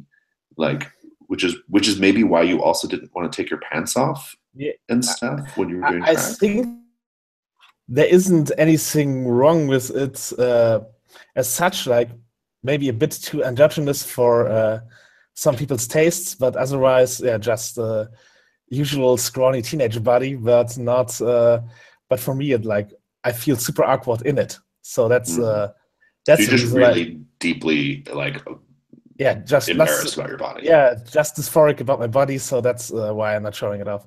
Okay, I like that. Okay, oh, good. Okay, I like that. So it's sort of okay. I like that. So it's like you don't feel comfortable in in the skin you've been given. Basically, Is that the idea? Okay, good. Great. I don't think there's any exchange of strings there, just because I don't think Chad would give a shit about you not wanting to be on the swim team or not being able to be on the swim team, and I don't know if you have any particular hold on him. So no, I don't think so. Yeah. Okay, good. The most upsetting thing about Chad is that we know no matter what happens this story, he survives and he makes other Chad. Right. It's true. He has to, right? Yeah. Awesome. Before we go, any thoughts on serpentine culture and same-sex attraction and Shay and all that? Man, so I guess it depends upon which route you want to take the family, because I can either see it being that kind of classic mythology is about fertility and immortality, and so at this point in time isn't feasible between same-sex couples, so that's kind of do they why eat the gay ones? done that concept. Do they do they eat their gay kids just to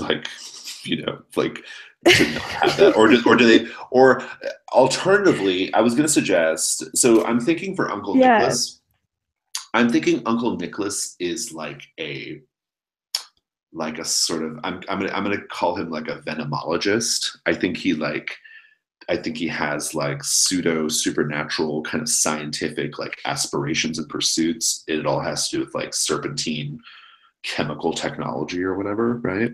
So he Nice. maybe has like a lab or something. And I'm wondering if like maybe like that's what's expected of like snake men who are not going to be breeding, you know, or something, you know, like a almost like a scientist priest class or something, right? Of people. Wow. Yeah, I love it. Yeah, sorry. Well, I feel like I That is just answered the creepy as hell. question, but like I didn't mean to do that. But what you said like sparked that in me. I was about Uncle Nicholas. I wasn't originally thinking of Uncle Nicholas. Yeah. I threw it and you caught it, and I love it. Yeah. Let's go there. I mean, I knew I wanted Uncle Nicholas to be that, but I wasn't thinking about it like because he's gay, right? So, all right, that's good. Cool. Any other questions about detention room before we take another break? Okay, let's take a longer break this time so I can kind of think about some of this stuff and figure out where we're going to start. We'll take like 10 minutes and then come back, okay? Okay. Sounds good.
Hey, you're back. I thought I'd sorry. I thought I'd just put on video so I can chat during break. Yeah, it does seem to help. Did you try doing that the adjusting slider thing? Yeah, I did. Yeah. Thank you for that tip. It's a very good tip. Yeah. Australia, what are you gonna do? Oh my god. So like we played Swords Without Master with 4 other Australians and it was fucking unbearable. Like the internet connection was so bad for everyone and I could barely hear anyone. Yeah. No, that sucks. Yeah, I've actually read a lot of articles saying that Australia has the worst bandwidth issues, and like out of all the like first world countries anyway, or whatever, developed countries, and like you guys have the most like bandwidth restrictions. Canada used to, and then we passed legislation, and they can't do that to us anymore. So I went from having like $100 internet that was like internet 20 or 30 or whatever, and now it's $80 for internet 150. Yeah. So, Yeah, Germany is kind of mediocre in the bandwidth, but somewhat expensive. yeah. Mobile internet is super expensive here. Yeah, mobile internet here is expensive as well, but like all of our plans or whatever, the most you could get is like a gig, maybe two. And if you go over, it's like $10 per gig if you're lucky. Yeah, Like yeah, the best. Oh, man. similar here. Yeah. Wow, because I got through Gauntlet Count on my mobile data. Like, Yeah, exactly. Yeah. Well, I actually heard that. Yeah, I don't know anything about your mobile market, but yeah, like your ISPs for your internet are supposedly the worst in Australia, where they're just really like, bad. you get nothing. Yeah, it's like as soon as one of my roommates starts streaming anything, it's like my internet thing or do anything. Damn you, And YouTube.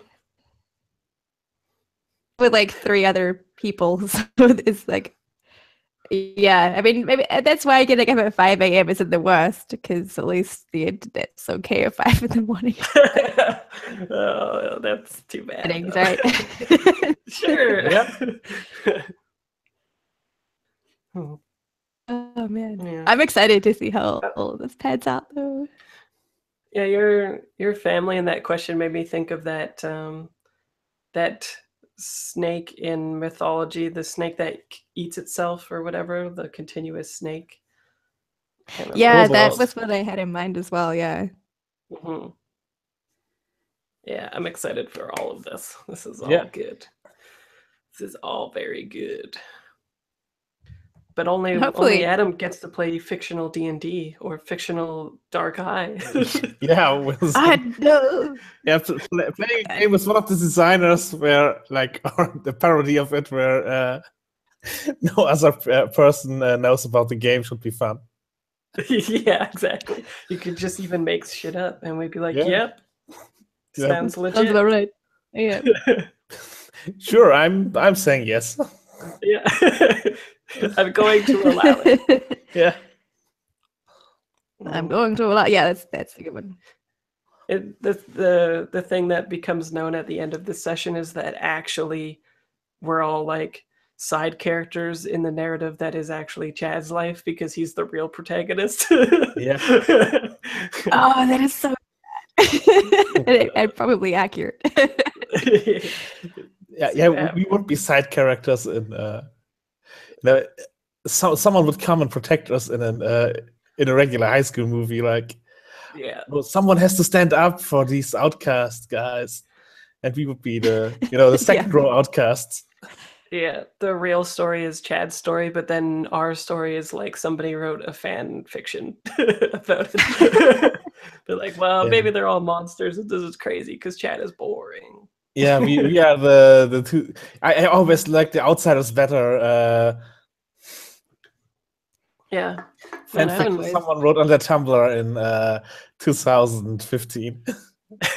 Yeah. Seems legit. And now I cannot get that song stuck out of my head now either, Lauren. Snake Hill. Yes, they Yeah, can. that's a rather fitting song. Yeah, I was like, whoa, this is that song. And that album is amazing, P.S. Yeah, Oh, neat. I'll check it Because out. his big thing before that, getting together with that band is Bright Eyes, right? Like really, yep. like emo, depressing kind of stuff. Yeah, Okay, I had been. sorry. Okay. Oh, go ahead. No, Yeah, finish.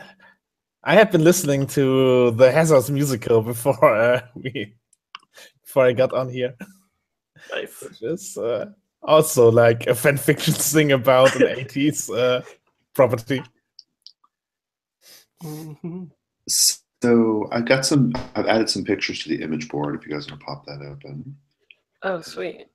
Well, it's mostly just the Weir family. I've Oh, got the yeah. Weir family going. Oh, yeah, you would. Yeah. So you have Jacqueline, Aunt Eleanor, Uncle Nicholas, and Aunt Genevieve is the other fourth family member. And I think Aunt Genevieve is the one that is like basically like lives in the basement or the attic, because I think she's half snake. Like her lower torso is serpent, and so she can't like leave the house, right? Which one? That is amazing. Aunt Genevieve, the younger one. Genevieve. Yeah. Oh, so she's like more snake than the most of them. Right. Yeah. She's like physically snake, right? Yeah. Like, Yeah. So, anyways, so that's that odd bunch. So something went wrong in the molding with her. It precisely. Yeah. I think like maybe I'm going totally D&D here, so just bear with me. But like in D&D, the Yuan-Ti race, the Yuan-Ti are, there's like the ones that are like mostly snake, like half snake bodies that look really snake-like.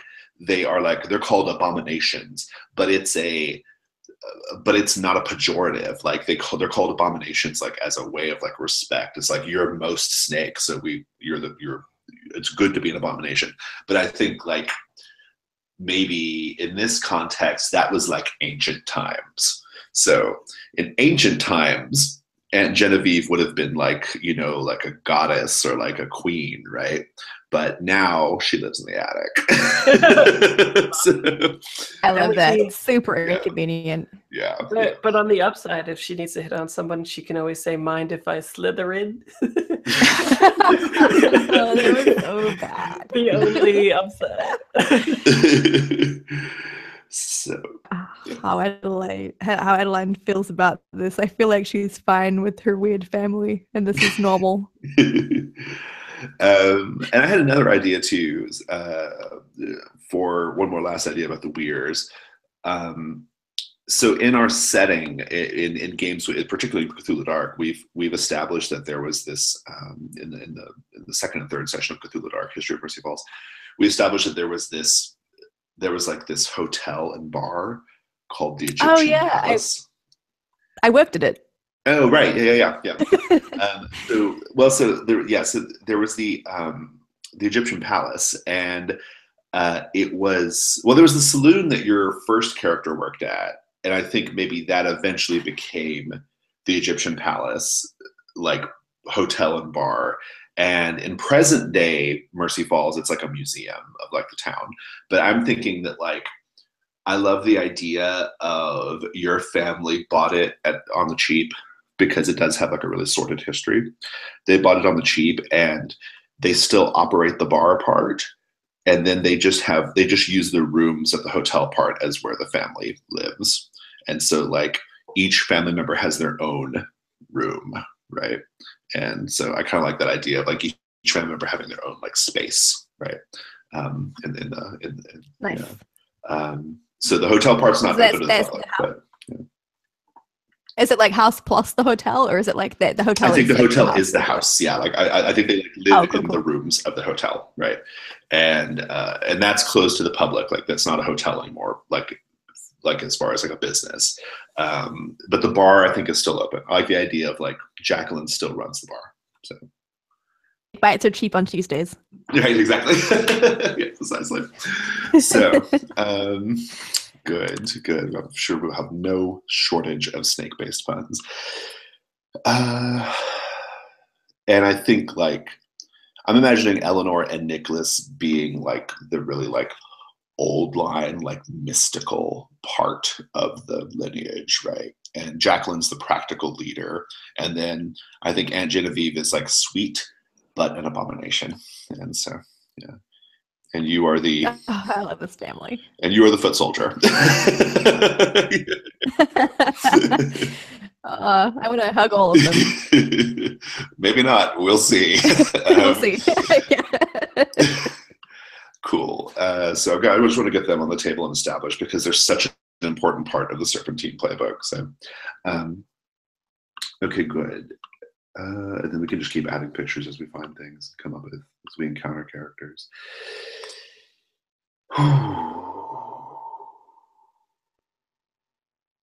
In Monsterhearts, I will often like throw it over to you guys to frame your own scenes, especially once the action gets going. I'll kind of be like, hey, go ahead and frame your scene. But in this initial kickoff, I'm going to kind of frame us up a little bit. I want to start with seeing the home life of these students. And we're going to do that. I think it's Saturday morning. I think it's really early, Saturday morning, like 7:30 or 8. You are each expected to march over to detention and be at detention by 9, where you will stay until 5 p.m. and then you will leave. So you're going to be stuck in detention from 9 to 5, Saturday and Sunday. But I think it's going to be Saturday morning, and I want to see these kids like just in their homes, see what their houses look like, find out what their home life is like. And so we're going to talk about that. We're going to kind of interrogate that a little bit here in the beginning. So I want to start with, I'm going to go in order of difficulty, easiest to hardest. And we're going to start with fall. So I could be difficult. I mean, like difficult home life. I think your parents like genuinely like love you, and you have a good relationship with them, right? Yeah, I think so. And I think they are like thrilled that I got detention too, right? Because I never interact with any kids, so they're like, "Oh, like you're a normal boy." Yeah. So you said you kind of live on the outskirts, right? Like you barely live in Mercy Falls, right? Yeah. Okay. Like I think, like if there's a park, like the forest is a park or whatever, and they have to like patrol it, X-File style. Then we live like on that land in order to do that. And I think it's like a log cabin type thing. Cool. And what are your parents' names? Just first and last is fine. Mulder and Jill. No, I'm just kidding. No. Janine and Steven. Okay. Mix some. Oops. Move a couple of things around here real quick.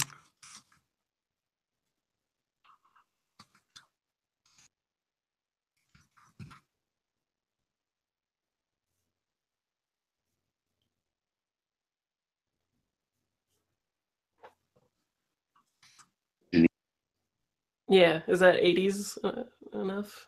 Janine? Parent. Adults don't matter. Whatever. Steven is great. Janine, that is your mom? Yeah. Adopted mom, right? Your adopted. Yeah. I wonder, it might even be interesting if I don't even know that I was like abandoned, right? The only one who really even knows at all in this whole town is Heather. Yeah. Well, and the dad.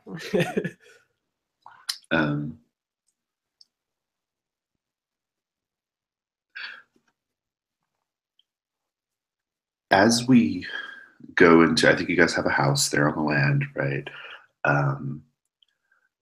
I want to know, I want to paint the scene here a bit, get your bingo card.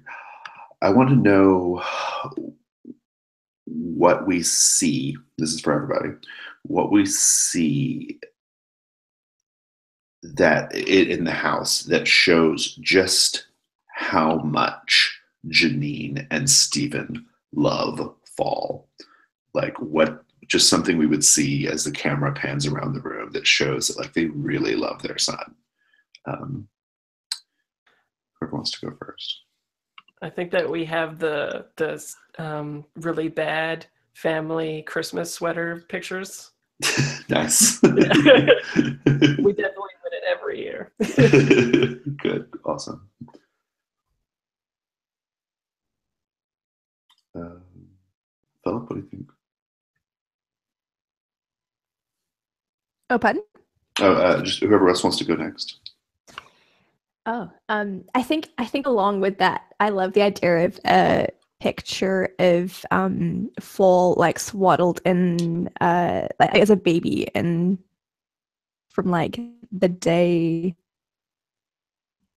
they picked fall up, but it's like, you know, kind of ambiguous as to this is the day they were born. This is the day Right. that they Yeah. were. This Yeah. is like the day they took him back from the hospital, right? Yeah. Yeah. That's good. Yeah. Did they even like do all the like? Did they even like do like the normal sorts of things that like you would do when you're bringing a baby home? You know, like little cards and other little like keepsakes or whatever. I guess like even though like technically they I didn't feel really like have that moment. You know?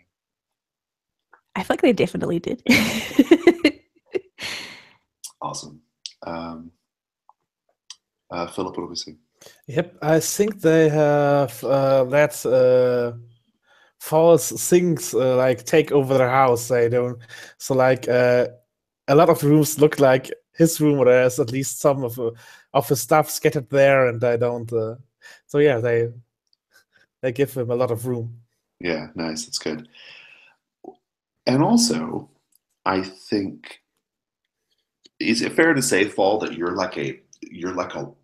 you're still kind of, you still have like a feralness or a wildness, even if it doesn't come out often. Not like werewolf feral necessarily, but like you've got like a wildness. Is that fair? Yeah, I think what I pictured was maybe I get really pent up in spaces, so it sort of was perfect that they adopted me and they make me like their helper out in the woods, is because like You like to be out there and I like to be out and like any inside is always like even a little bit claustrophobic, even in big rooms and stuff like that. Well, a follow-up question then for the table again.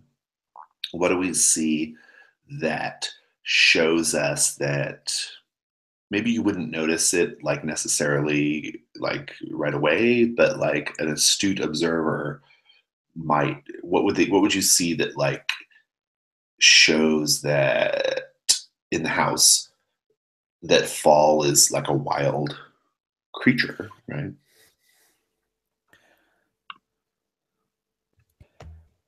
I feel like fall has a collection of interesting like leaves and stuff and keeps like a little an impression book like when you collect flowers and stuff Nice. Good. and things like that. Yeah, I love it. Yeah, I say a lot of open windows to let in the air Fresh of the air. woods. Yeah, And also yeah, maybe let his musk out as well. yeah, indeed, and give him a view of the woods that's unobstructed. Right? As like a ambiguous type thing, like a shot that the audience sees is just that even for like a young person, he's shaving a lot probably. It started early. Yeah. You're much more hirsute than the average 17-year-old, right? Exactly. Yeah. Or 16, 17-year-old. Awesome. Those are great details. Thank you. Hun, you gonna come down? Your breakfast is gonna get cold. I'm getting changed, Mom. I woke up 5 minutes ago. Well, you're gonna be late. I'm already so stressed out because you're going to detention. I mean, I just can't believe it. And she actually kind of like, you also know she's also kind of like happy in a way too. Yeah, right? exactly. And She's like trying to be a concerned mother, right? Yeah, when we cut to my room, I'm like shaking my head. I'm like, yeah, concerned, and I'm like got one leg in the pants, and I'm like jumping up and down into them. She's like, Coach DeVry's you're never going to hear the end of it. I know I'm going to get a phone call from him if you're late. Come on, Fall, let's go. DeVry went to DeVry, probably. He'll be fine. That's sick burn on the trade schools. But what does she make you for breakfast? What do you have? What would a Sasquatch eat? I don't know. Oatmeal. Something hearty. Hearty. Hearty woodfolk food. Yeah. It's got to be like oatmeal and then like 2 pieces of bacon and 2 eggs, and it makes a happy face in the bowl, right? Yeah, it's good. I like it. It's good. I just devour it. Awesome. That's good. I don't think I have anything else I want to do here. I just want to kind of see you at home a little bit. Do you have anything else you want to do in this scene? No, I think maybe we just like go out to the truck, and I want it to look like the police truck in Stranger Things too. The guy, the kind of Bronco looking thing. Yeah, a big Bronco. Yeah, that's good. Yeah, that's perfect. Awesome. Let's go to. I do believe the next most difficult or complicated is actually probably the Weirs. For some reason I feel like Adams is going to be the most like interesting, or not interesting, but like challenging home life, like the strange like missed expectations of his parents, right, and him as their kid. I want to like kind of explore that extensively, but I don't have a lot of like strong thoughts on it yet, so I think that's what I'm going to save it for last. Let's go to the Weirs. The Egyptian Palace, bar and hotel, no longer a hotel, but the bar is a thing.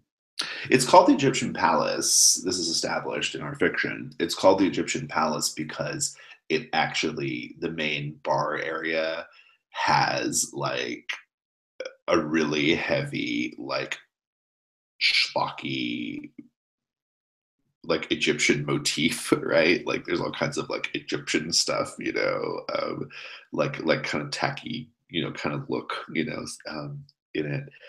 I want to know what you each see as the camera's panning around the bar part. I want to know what you see that like, give me the Egyptian-ness. Like, I'll kick us off, for example. I think that the wallpaper has like hieroglyphs, right? It's like wallpaper hieroglyphics around the bar. I was thinking maybe the pillars are like the Egyptian type pillars, right? They're a little bit gaudy. Yeah, like sandstone, roughly hewn pillars. Yeah, it's like the ones that they're not like plastic, but they look like replicas of the thing. Like they're not classy enough to pull it off. Right. Yeah, it's good. Can I add to that like I picture these like propping up like the bar area kind of and there's asps nice around them. Yeah, that might be why your mother bought this place, right? Yeah, there's a lot of like asps and snake worship going on. Right, yeah, it's good. What do you think, Philip?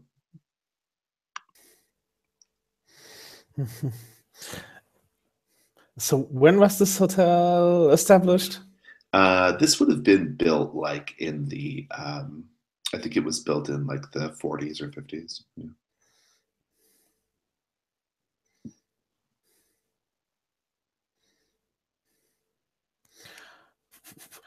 Yeah, I guess they have a jukebox kind of styled like a sarcophagus with a lot of gaudy light and novelty records. Nice, good. I love it. That's very good. We'll talk about the hotel portion of it, where all the family members stay. Maybe some other time, maybe another session, or maybe next time. But for now, I think like it's early in the morning, Adeline, and your mother. Part of the reason why she likes to tend bar is because she likes to have easy access to the booze.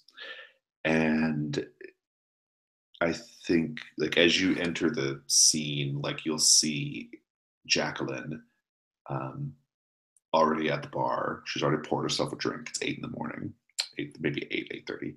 She's already poured herself a drink, and she's already, like, I think she dresses in I think she puts on like a very, like, Jackie O women's suit, right? Like, she dresses like really stylishly, right? But a little old fashioned, right? Yeah, what do you look like when you go downstairs? I'm not sure that Jacqueline would approve of this, but she's wearing her uncle's military jacket and just like maybe like a t-shirt, like maybe a Black Sabbath or something like that, and then Nice. Would you stop and chat with your mom, or would you try to get the hell out of there?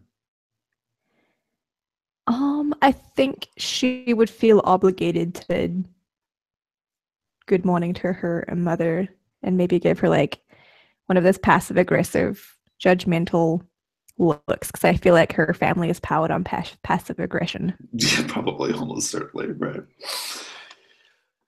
She says, well, that is a very interesting sartorial choice, Adeline. That's a big word for 8 in the morning, Mother. She's like, well, this is a big drink for 8 in the morning. And she kind of like throws it back. Adeline will give like a little bit of an eye roll. I'll say, well, I'm off. 1 second. Try to go easy there. Before you go, I've heard rumors. You know the rumors I'm talking about. That girl at your school. There are a lot of girls at my school, Mother. Which girl in particular are you referring to?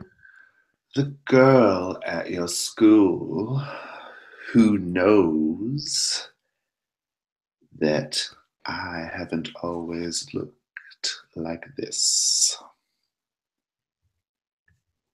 Debbie from before we moved. Is it Debbie or Heather? It's Heather. It's Heather. Oh, Heather. Sorry. Heather from before we moved. Right. Heather from before you moved. I heard she got detention with you. Is this true? Yes, I do believe we will have the pleasure of each other's company until exactly 5 p.m. Well, dearest daughter of mine, I regret to inform you that it's going to be on you to solve this little problem. And how would you suggest I go about doing that, Mother? In the old days, we would resolve problems with humans in a manner that, well, can only be described as extrajudicial. I'm open to this if you see an opportunity. But maybe threats of violence will go far enough. I'm spinning a string. Well, I'm spinning a string. You'll get an XP. She wants you. You have to work on silencing Heather. Like, Heather cannot talk about that anymore. Do you take that?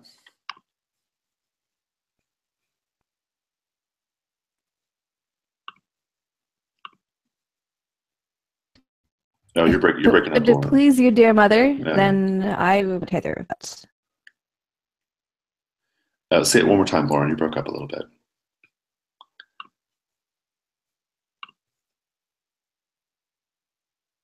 No. Yeah. Maybe just rejoin the call. Just rejoin the call. Yeah, sure. Adeline gives her a like. Yeah, just rejoin the call. Still Yeah. breaking up. Yeah, just rejoin the call. Well, Just I'll try that. 1 second.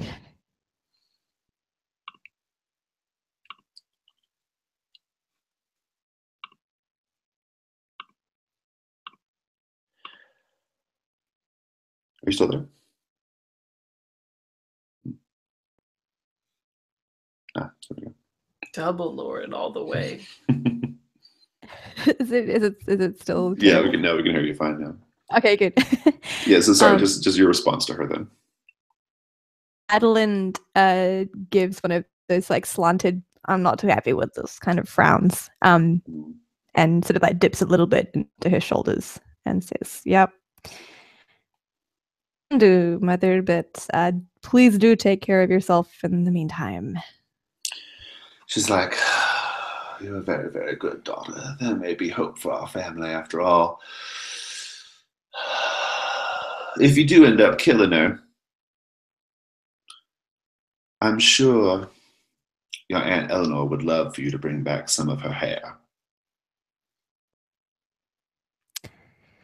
Well, if it comes to that, then I'll see what I can do. Bring us some hair anyway. Come on, Adeline. You know it makes us so happy. Get us some hair.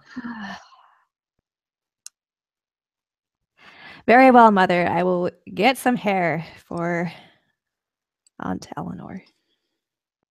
May I go, or are you going to keep piling upon requests? Let me see what else I have in my archive. What's in my inbox? No, I'm empty. And then she refills her glass. You can go. She looks at her mother, fill up the glass again, and sigh. Takes herself out. I feel like they must have a driver to like drive her to detention. Yeah, probably. Yeah, possibly. Yeah. So let's cut over to see Adam's home life. So Adam, your home life is the one that I'm is still pretty sketchy in my mind, and I'd like to explore it here. Mm-hmm. We know that your parents wanted you, but it turned out you were a distant shell of a child, maybe not like super lovable and not like maybe even a little unnerving to your parents, right? What are your parents' names? Good question. So what names do we have already?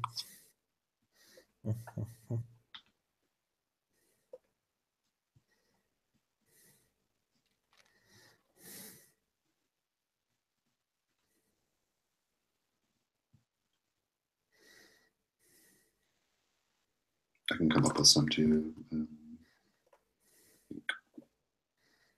Bert. Yeah, let's do Bert and Sally. So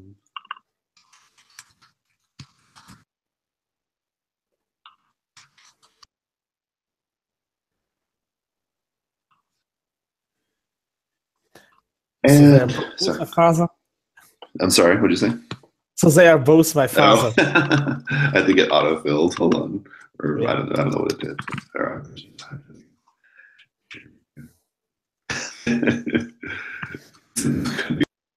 You have a man named Sally. Sally can be a nickname for a man. Mother and father.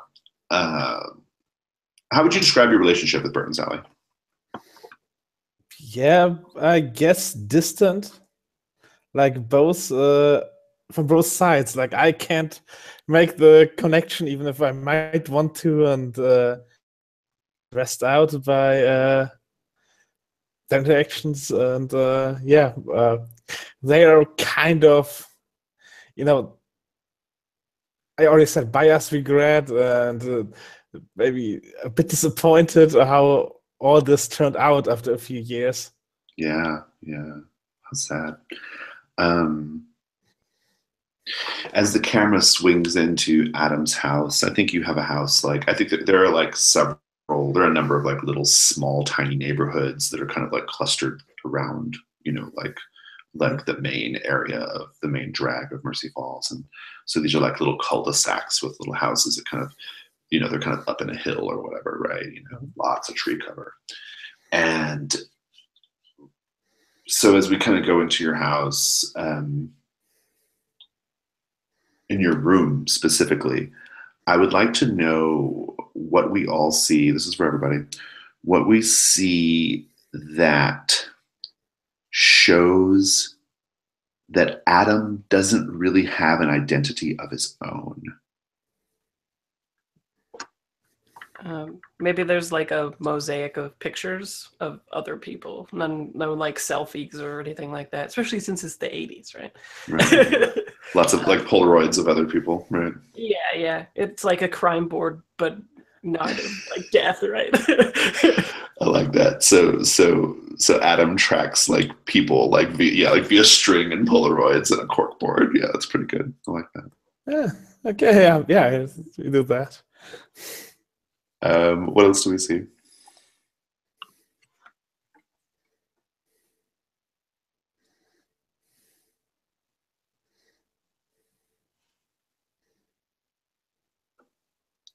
The only thing that I have in my mind is like usually the family refrigerator is filled with like pictures and stuff, but there's there that feels particularly like Adam. In fact, there's a lot of white space where you might have treasured memories. I see. So it's the absence of things. There are no like little kid drawings and stuff like that, right? Yeah, it's just like receipts and shopping lists and other things. No like certificates of achievement or anything like that, right? Yeah, it's good. I like that. Yeah, I think in my closet there is just more or less the same pieces of clothing with small variants, but like it's a basic black T-shirt, it's a black pullover, it's a black jeans and black shoes. Like just the same pieces of clothing, and yeah, that's good. I like it. Yeah, it's good. That definitely sells it. Like you don't have like a really particular identity of your own, except I guess your identity is like you just I guess like it's the lack of variety, I guess, is an identity of its way. But I like it. Your mother, Sally, is. I'd like to suggest that like your relationship with her, because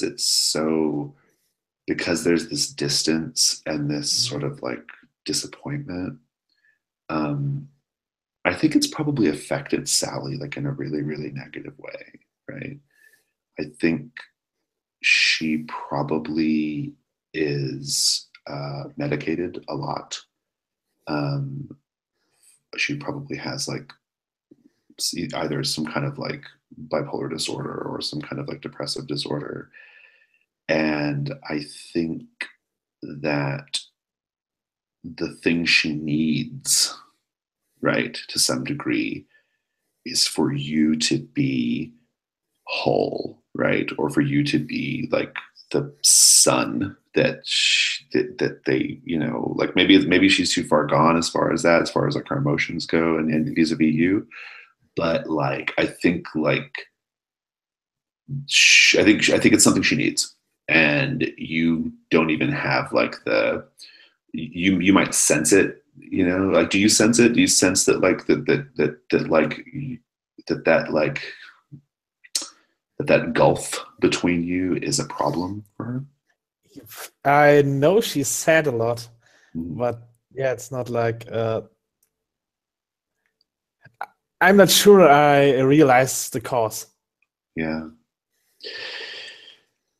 So of course, when you come down, you have to fend for yourself, right? There's probably no like breakfast. It's not like it's not like Val's parents, or Val's mom, like doing all the the breakfast and all this other stuff, right? But I think your mom is down there, and she's in her house coat, and she's drinking coffee, think your dad's down there too. I think your mom is there just listlessly drinking a cup of coffee. She has the paper, and the paper has a name. I can't remember what it is, but she's got the paper, and she's like kind of turns the page, and she says, "Oh, it looks like they're having some kind of reception at the Great Pine." That's the name of the big resort. Mm-hmm. That's really nice, don't you think? Just to no one in particular, just maybe to you, maybe to your father. He doesn't answer? No, I think he's like, he just kind of gives like he's like, yeah, they're always doing fancy stuff at the Great Pine. And I think he's got the paper too, right? Looking at the sports page or whatever. They haven't even noticed you come down there. Like, yeah, I guess I just walk to the refrigerator and take out like a glass of jam, eat just a few spoonfuls of that. Jam. Nice. And eventually your dad will put down the paper and say, "Son, where are you headed?" I told you I have to go to school today. "Son, it's Saturday. Why are you going to school today on Saturday?" Detention. Detention? And you definitely told him about detention, right? Yeah. He's like, "Oh, Adam.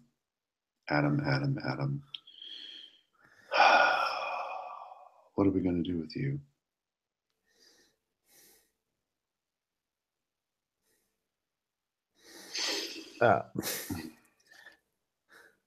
Yeah, I fill my mouth with jam, so I don't have to answer right away. He says, "Well, I hope you learn your lesson." Sure, I guess.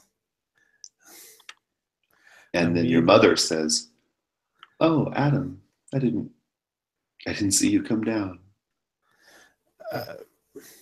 Yeah, you were reading the newspaper. It's okay, but yeah, I maybe I shouldn't do sports. That seems to be the main problem. She says, "Oh, sports are so good, though. They're good for your, to keep your energy levels up."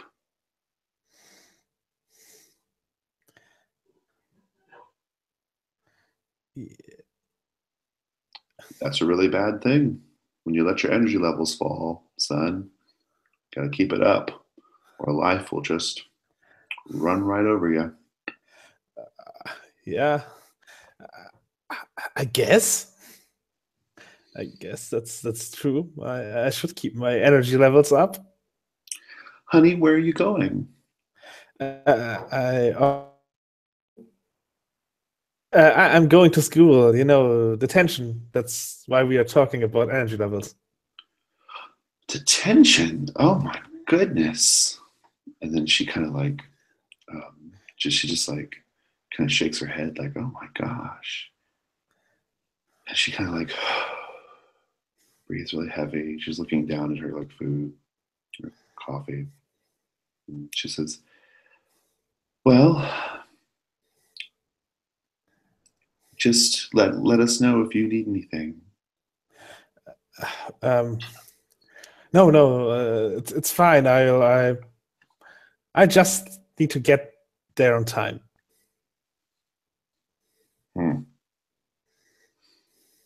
Your father grunts. Your mother goes back to her coffee.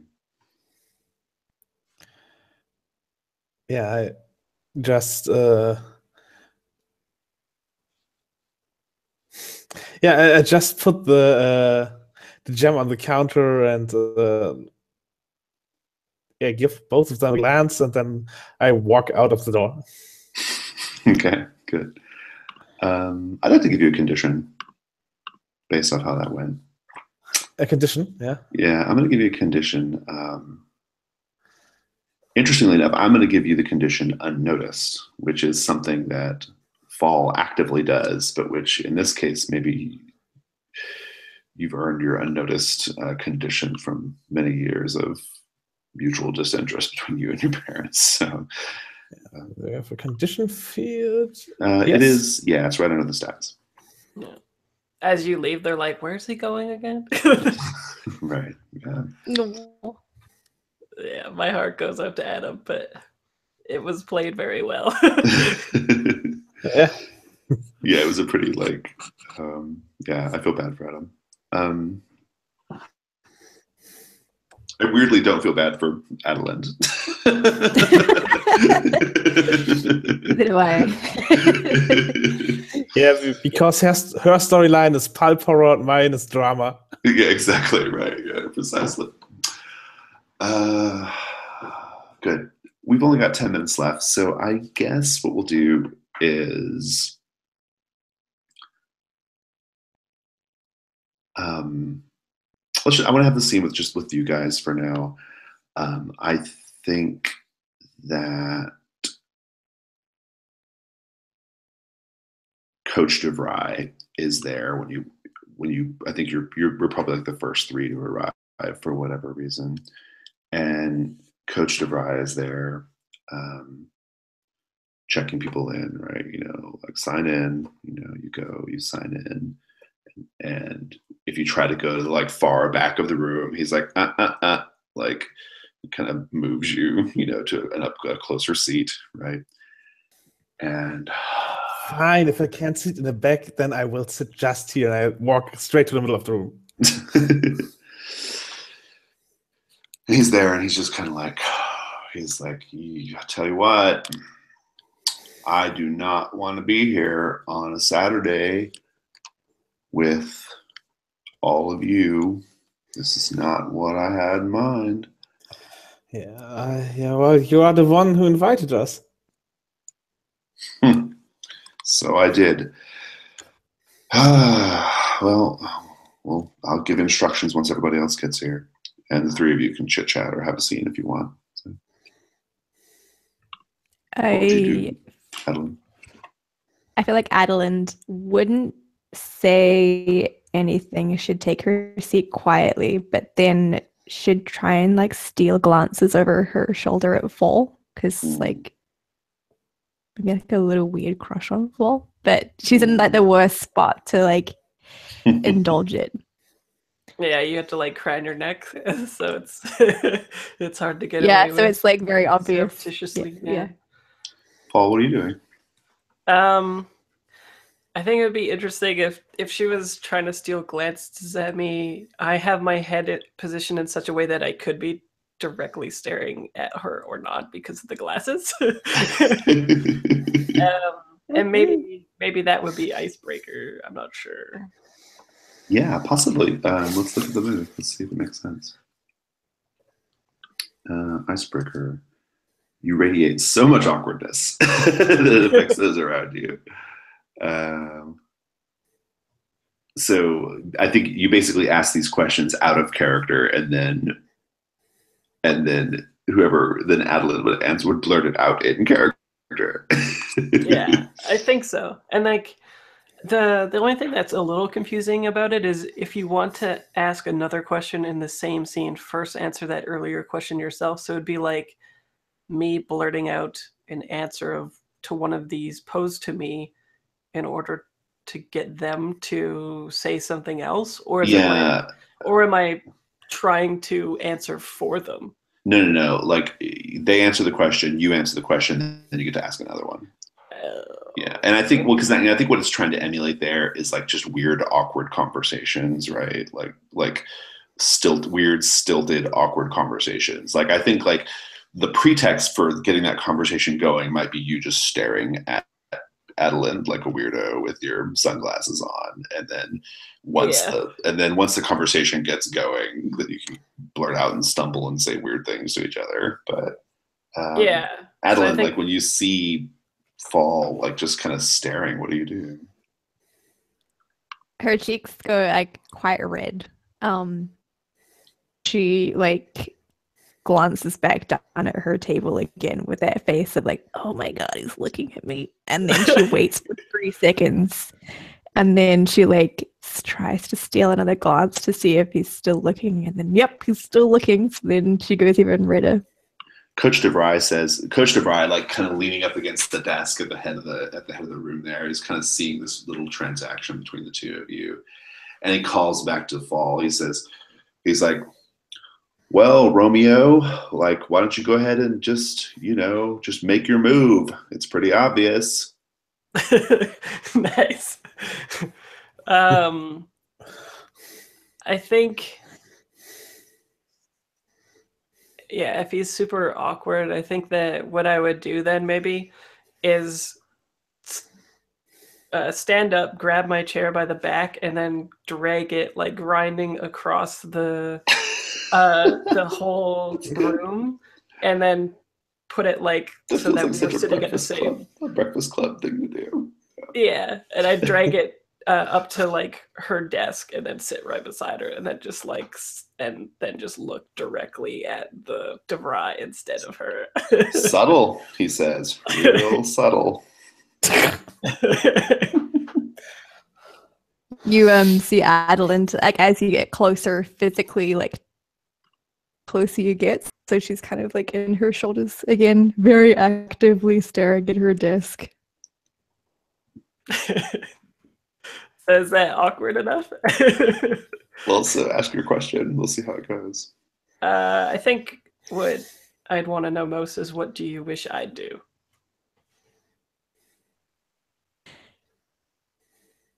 Question. Yeah. And importantly, you have to blurt it out. I know. Oh man. I think she blurts out like, please just talk to me.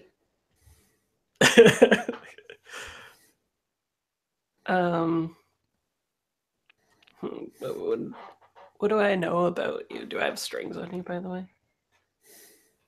I think I do. I think you do. Oh no, I don't. Oh, I have a string on DeVry. I think that I say like fairly loudly, so you're the new girl in town.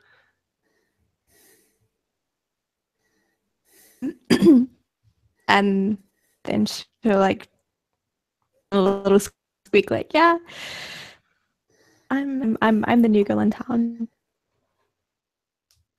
And then she doesn't quite know what to say after that.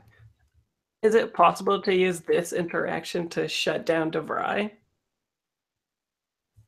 You know, like Maybe. Like, what do you have in mind? Like he's obviously trying to shame us, right? So I'm thinking pushing through it might be like making him. Are you also like, just out of curiosity, this sort of like weird little awkward situation? Are you also sweating right now? Oh yeah, maybe. Oh yeah, that could be happening. Yeah, probably. I think this is quite a show for him, right? Like he's doing it to sort of get back at the teacher. It's not his natural state to be so bold. I think you're probably sweating a little bit. You're getting your musk up, as it turns out. I think Adam is the one who's aroused. And that means you have to choose a reaction from the Sasquatch moves. I'll paste them in for you. Okay. No, actually, I can't highlight them, so never mind. I can't. I should be able to. Let's see if this works. Okay. Has the dots, but whatever. Yeah, for whatever reason, I can't highlight it in the video.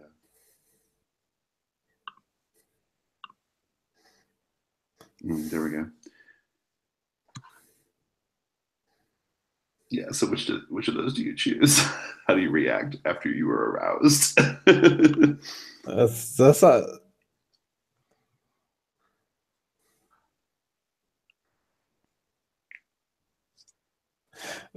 those are some choices.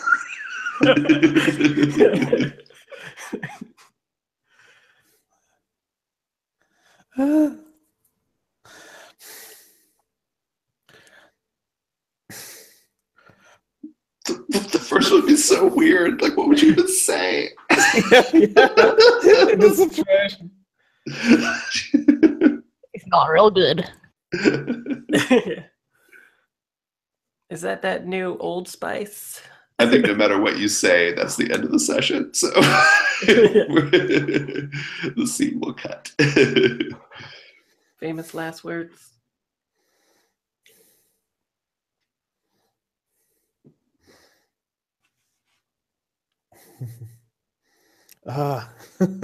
Now you're putting even more pressure on this. Well, anybody have any suggestions or ideas for what might happen? Well, if what you were doing before, you could echo it and be like, act like you're repulsed and ridicule me, right? Because that's how you got in here in the first place. So you would know how to do that already. Yeah, or I mirror Adelant. That's true. But she's acting shy, so I don't know what you would say. You could also do like, if you chose "I give myself to you," in this context, that could be translated as like you like grabbing a seat closer to fall, right? Like, or something like that, right? To be near him as an idea.